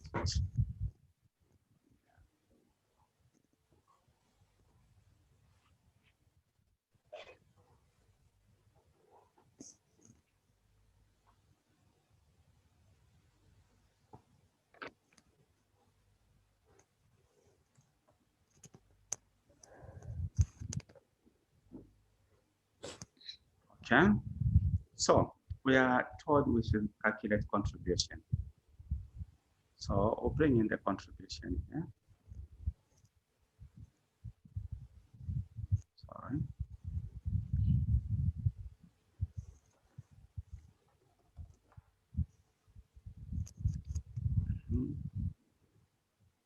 So we'll pick this one. Okay. So contribution, guys, you know, it's actually revenue minus the direct cost. Control D. Control R.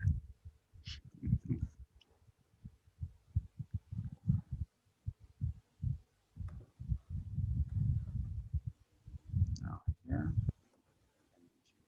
double. It's the double thing. So do Control 1. Pick that border from here and bring it there. And take this to 6.5. Let's write the business space. So save.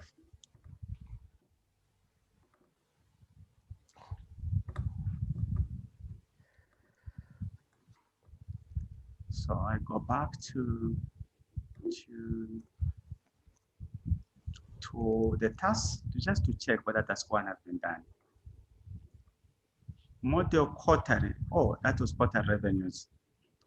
Direct cost and contribution for 5 years. Contribution has been defined as revenue less direct cost. Do not factor in operational maintenance. So sorry, we did for annual instead of quarterly, but it's okay for now. Let's go to the task 2.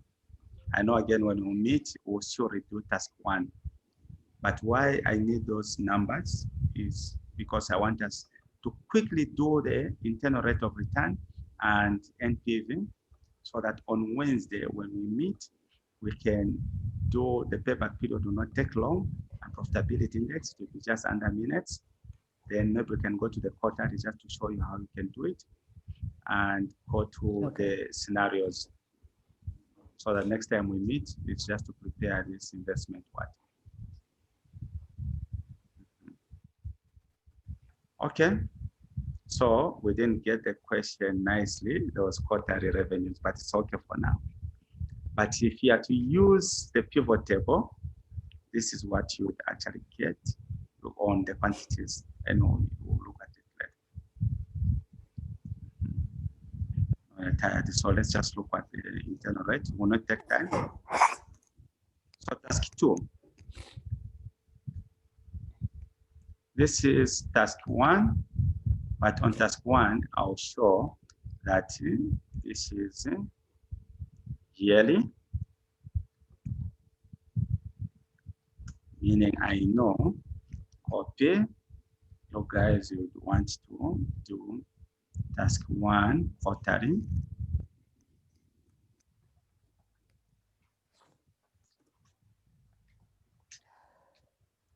This thing has been F7 or F7.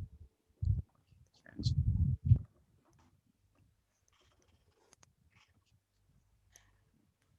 So now on task 2, just pick on task 2, pick the years, pick these dates.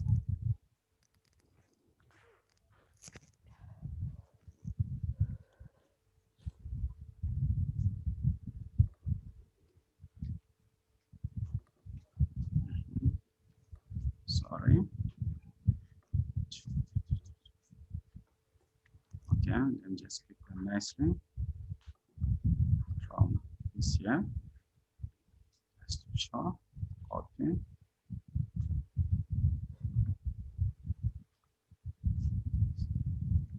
So here we call it task 2.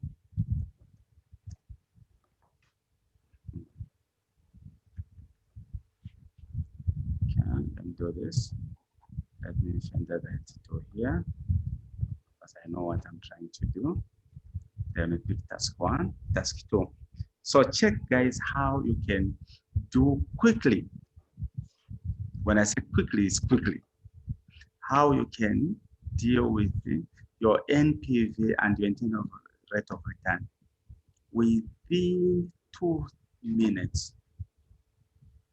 Do not go the traditional way that you do when you are doing your computations manual without Excel.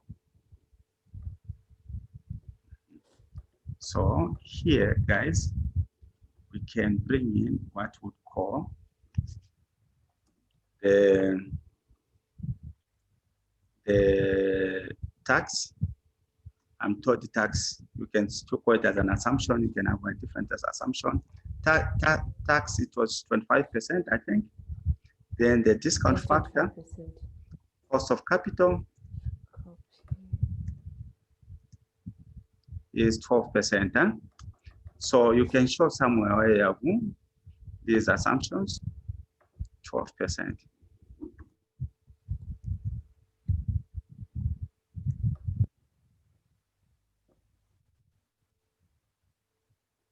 When you find a model with the blue color on the assumptions, just know that these are inputs. That's a color coding. So now, guys, here you show in year 0 is 1st January, is now. That thing you call year zero, it is now. So you put it there. So you start with your revenue. And since we have already found the contribution, we can go to contribution. This is where we'll start from.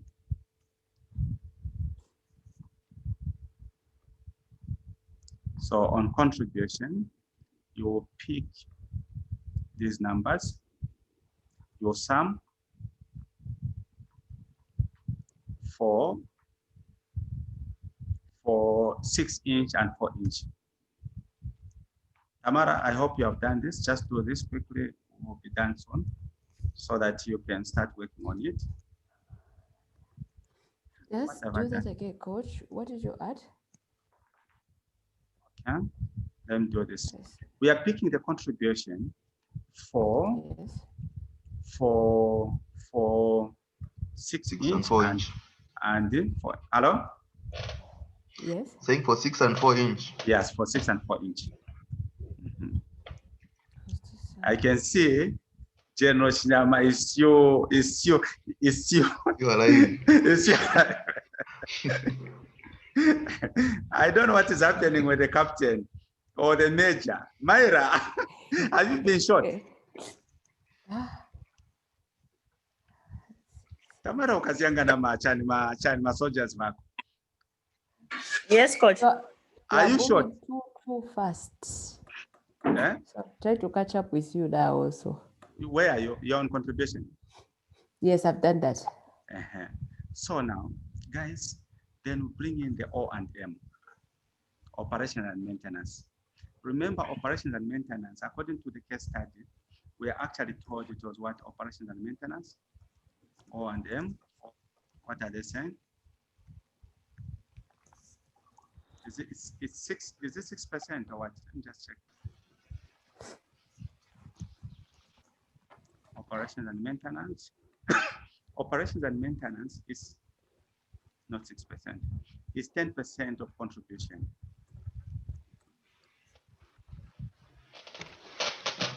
10% of contribution. So it comes in here. It's this times 10%. You lock that, or you can do that thing that causes absolute reference. Oh.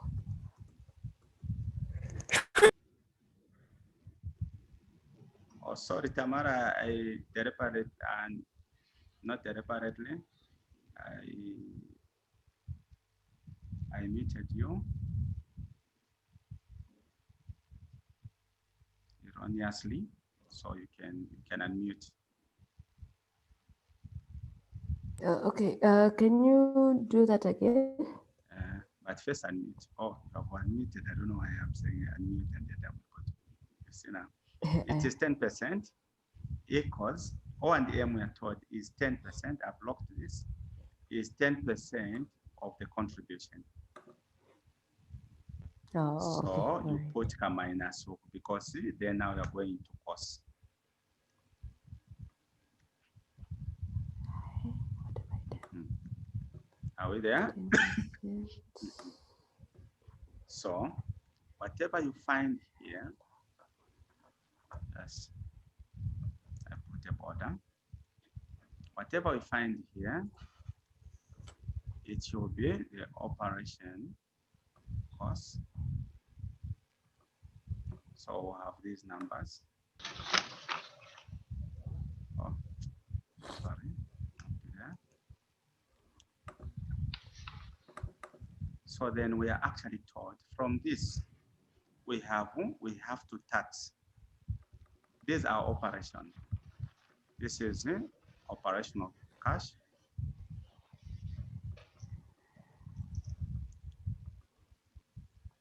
Operating cash flows,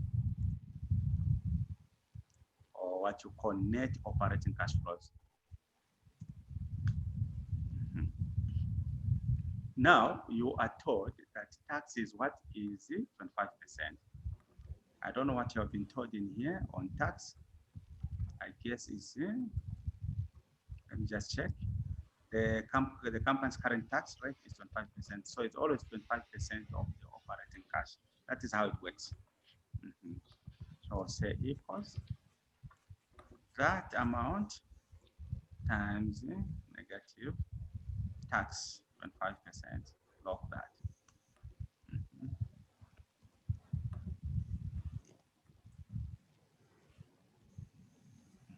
Almost there. That is your tax. So pick it from here, do a bit of some flowers if you can. Almost there, almost there. Now Tamara Sagono Kansala Pamanje and you will use that I shade. must the fast guy. Okay, okay. Uh-huh. So aparasalira but Where on tax? No, on tax, we are saying we are picking is 25%. Tax is 25% of what? Of your net operating cash. what have you logged? So it's equals negative. This of net operating cash, you have those numbers, isn't it? Yes. Times your tax. Remember, I've put the Yes. tax here. Yes. Block that. Mhm. Oh, okay.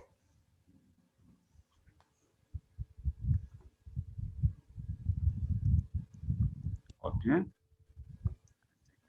There. So now you have cash flows after tax. Is which is sum that. These are the cash flows after tax. Okay. So now, from here, you will now bring what? Your capital outlay. You know capital outlay, eh? Myra, what is the capital outlay?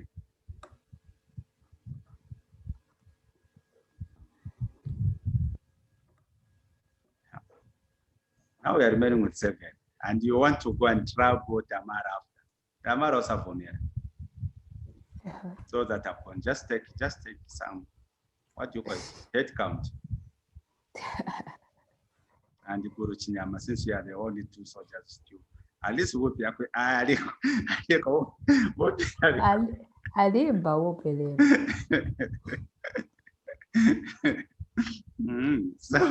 So now we go to capital outlay.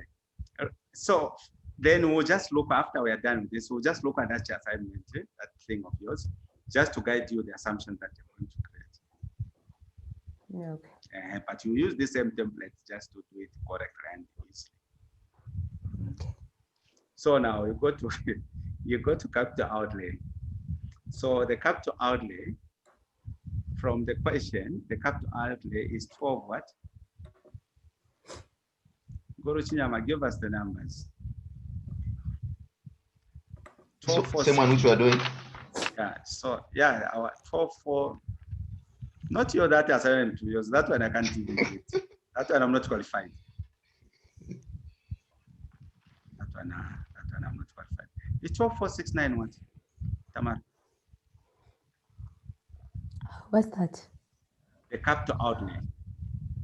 12.469,590. 12.469,590. 590. It is an outlay, like capex, whatever. This is the money that you're spending. It's your capital, your initial outlay in year 0 for this project. Hello? Coach. It's the initial outflow. This is the money that you have brought into your business. You are saying for you to do this business, you need 12.4 million.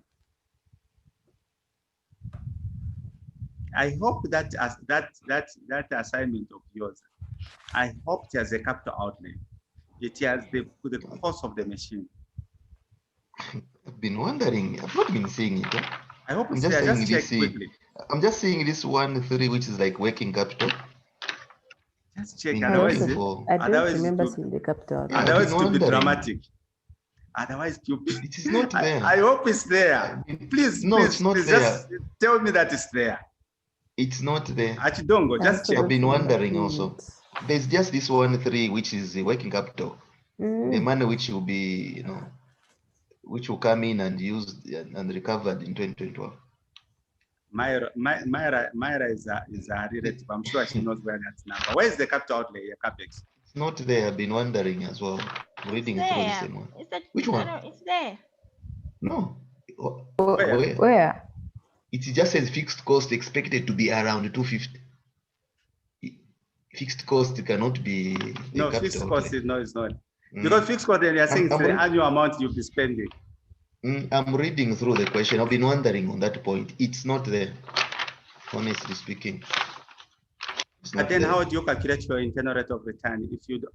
And how do you even start a business if you don't have money for the business? Tamara, There's just the depreciation which you are saying on the equipment, but that cost is not there. And But don't go. But the project see capital outlay after in 2020. You've seen that one. The third paragraph. The third paragraph. Yes. Which question are you looking Yeah. at? The same one. The assignment. The assignment. Third paragraph. No, we're talking about our assignment. Our we're talking about hours, not this one. What I'm saying is I've read through this. I was wondering where the cost of the equipment is. It's not there. We've just been told the depreciation for 5 years. Life. So then how do you depreciate without knowing the cost of your investment? Yes, the cost is not there. I've been wondering on that point. It's not there. I went through. There's just the fixed cost of 250 and the working capital 1.3. She said we'll talk on Thursday. But this is it the deadline. It will not the deadline it would have passed, isn't it? Am I going to do this assignment? It has issues. The assignment It has is so due. many. It has so many errors. This thing. No, I think you're right, Mr. Chinyama. There is no cost of the equipment. I've been wondering on that point. I was thinking just me was confused. Otherwise, I've been wondering where the cost for this equipment is.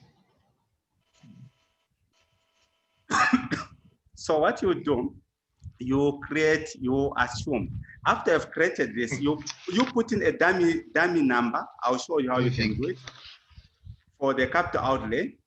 Then you decide what you want. You put in after you've put in whatever, you can put a dummy data, dummy whatever to show the NPV. Since now you can create your own positive NPV, then put in a number that will give a NPV and the internal rate of return, which is above 12%, so that you say, no, the project is viable, what. So you assume again that it's assumed that the capital outlay is so much, using this same template we are creating.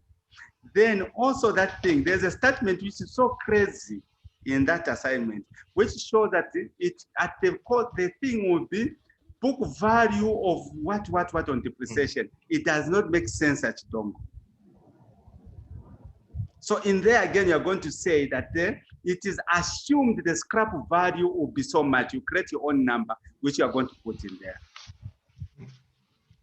So in short, this assignment is like you're going to create your own question in your head and do it. That's what it means. Yeah, that's question. Yeah. Good luck. Myra, good luck.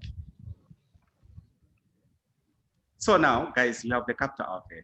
This is the money that you have invested in the block making plant. I made the mistake, I was calling the machine, but looking at the nature of the business, the whole plant. So you have invested in this. But then the question, according to our question, it tells us that there will be scrap of how much percentage of 6%, I think. Is it 6? Let me just check.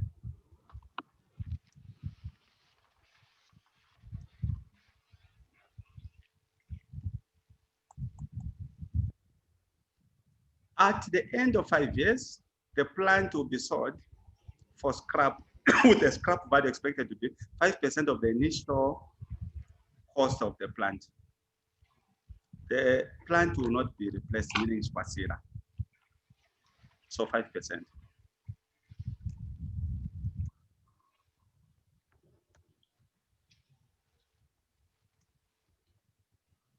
So at the end of the economic whatever, you have minus the cost of this plant times 5%, which should come in as a positive. Scrap is a cash input. Tamara, are you there? Yes, coach. I hope, guys, it's making sense. I hope it doesn't have those errors. This question is making sense. Now, just here, coach, if we had the working capital, it also comes in here, isn't it? Yes, actually, the case has the thing has the working capital. Just we have working capital. Okay. All right.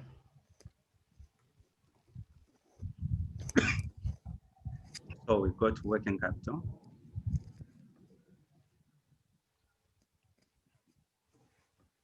And make sure that tax comes before all these things, because tax, you are taxing on your operating cash flows.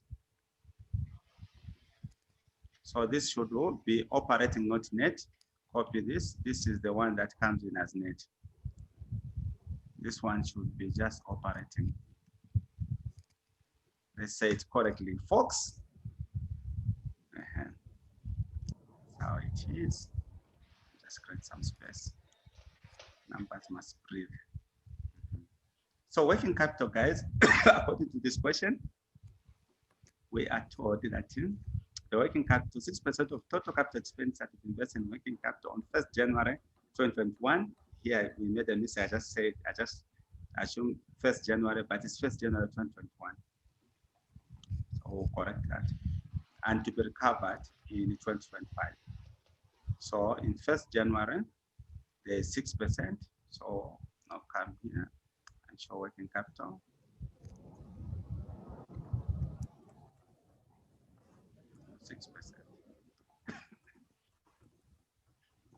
I hope this assignment will help you in creating reasonable assumptions. Huh? Yes, yes, please. So say working capital of 6%. So this is the working capital that you're going to now start using, because on day one, Tamara, you do not have the money. You have invested in all these things. Your business hasn't started on day one. You haven't started generating income. So you're saying, you can go to the bankers, wherever you are getting this money, whether it's you are using your own equity or you are actually borrowing, you borrow the capital outlay, 12 point whatever. In addition, you also borrow for working capital, and that's how it works in real life.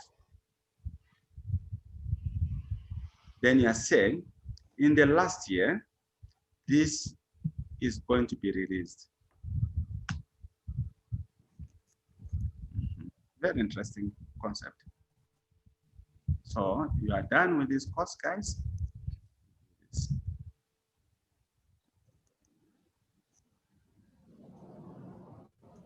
Tamara, those that are not there, do not, and Guruchinyama, and those that are following this, do not help them. You will create your assumptions and just keep quiet. For those that have invested in sleeping, let them sleep. Let them not disturb you when you also want to sleep.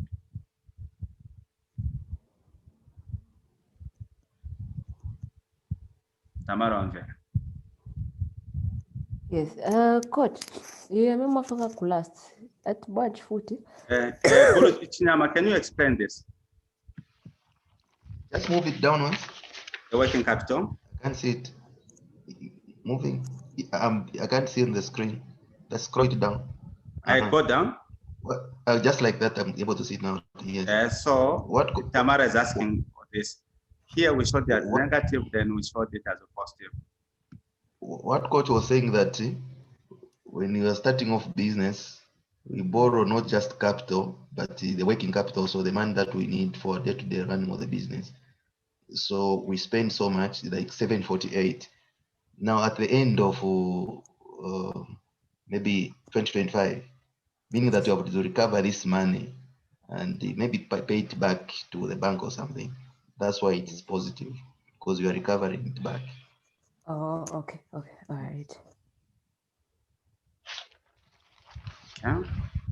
So from here, then now, guys, we find the cash flows.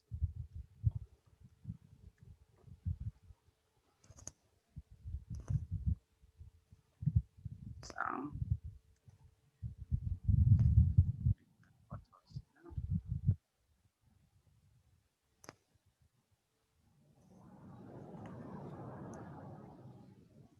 will not take long. Okay.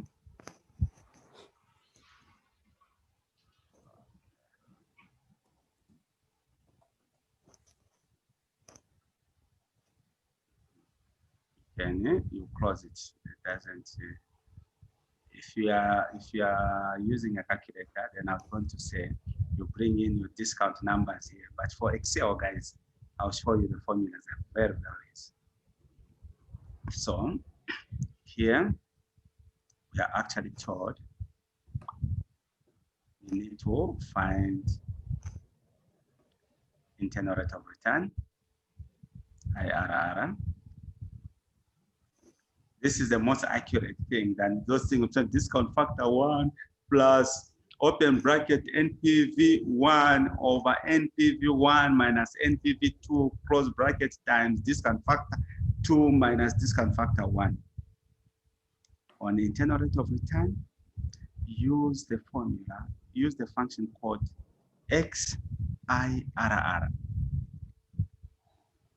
XIRR. There's IRR, which does not use debt. There's XIRR, which uses debt. And this is where I've put those dates there. Let me know if you open that on internal rate of return.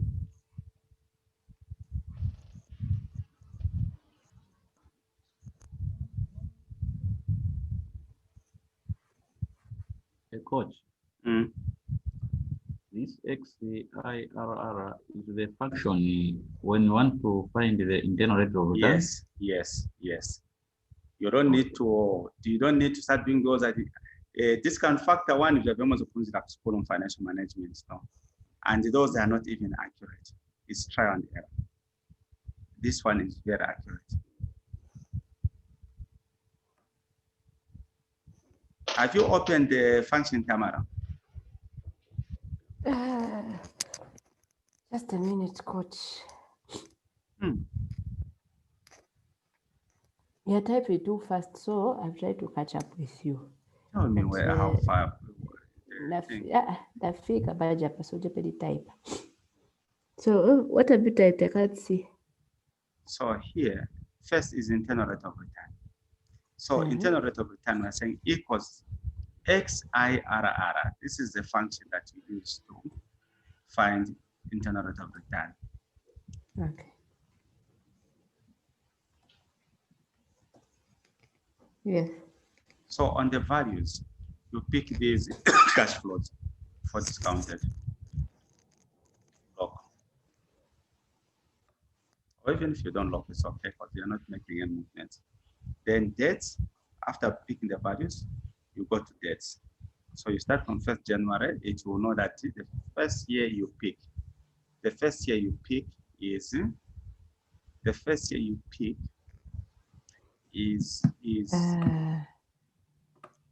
year 0. Let me know where you are. Okay, just a minute. Now I'm in trouble. I didn't write that date. I didn't write that date. Okay, so if you did not write that date, use another formula, which is use another function. Okay. I'll say IRR again. This is for formula 2. Say equals IRR. I normally don't like this. Equals IRR. Control A. But coach, where is that 14 point? Oh, that's the one you found. Oh, okay. Yes. So use another method. Instead of putting the X goodness, it picks the dates and timings. Meaning that if you are the quarter zone, it will know that this is a quarter. Okay. Okay. So those things that we are doing up there, which we wanted you to do the quarter, whatever, if you do for 4 years the quarter, as long as they are dates, it will still be able to pick. That is how flexible it is. But this one, it assumes that what you have is also annual. So if you have quarterly there, it will have problems. So for now, you pick the one which is equals internal rate of return, meaning that doesn't bring in debts. So meaning it doesn't bring in timing. Okay. So you can press OK. It will still give you the same. But you need to know why it is like this. Have you gotten 14.12? Yes, coach. This is the most accurate. For NPVs, don't do this that I want to show you. This is what you do for school. For school, you do your discount factor like this. Then you say in year one, you remember?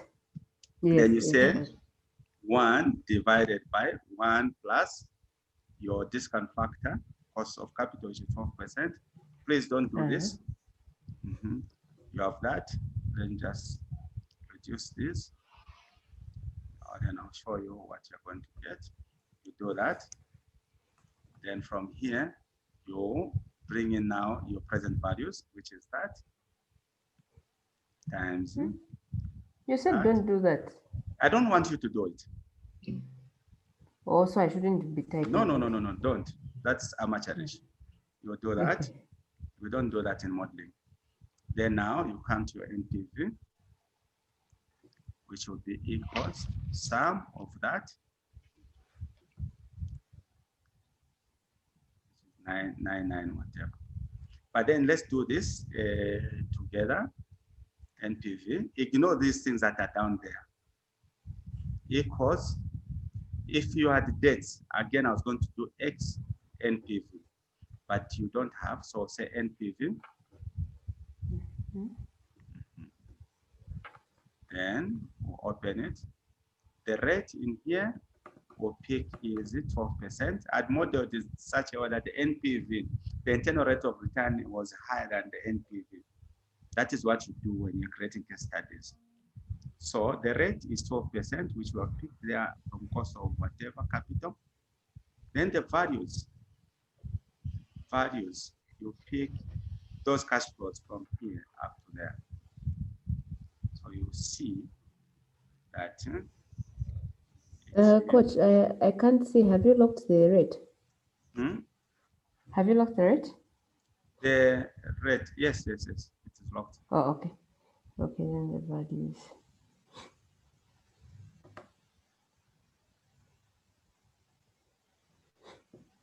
And what did you put in values too? Nothing? In values too, nothing. Okay.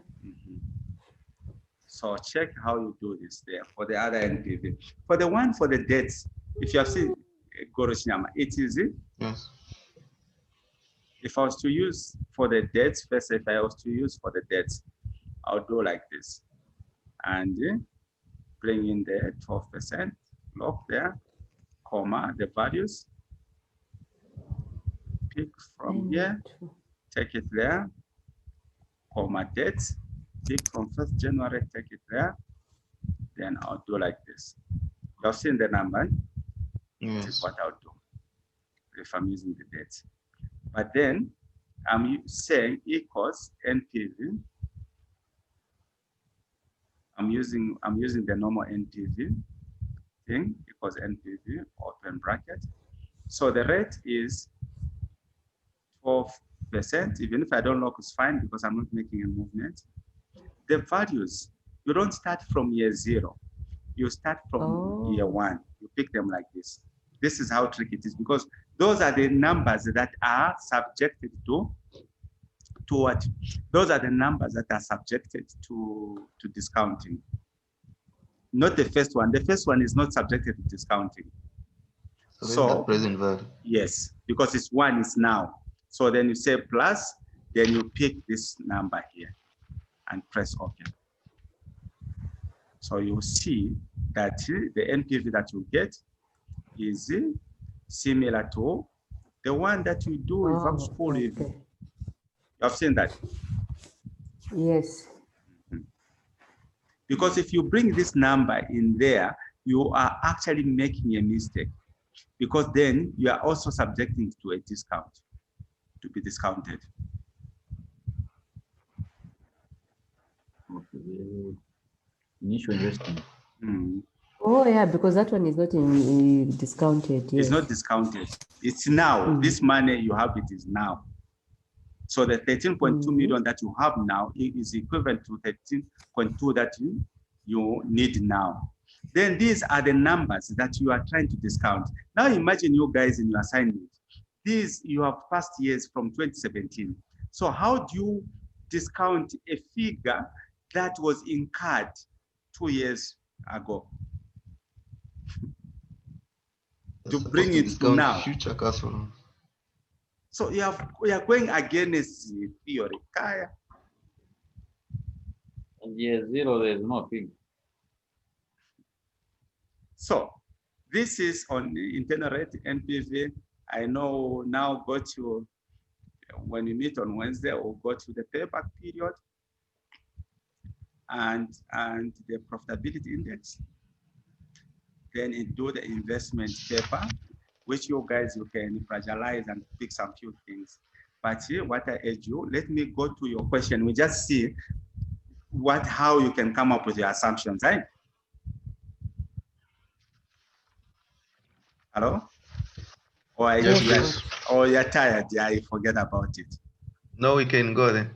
Let's go there so that you can start. You use this same template, Tamara, that you have developed, and the Guru and the Mr. Dongo. Then you start putting the numbers. Let's just check that that thing of yours. Oh, I can even stop sharing now. I can stop.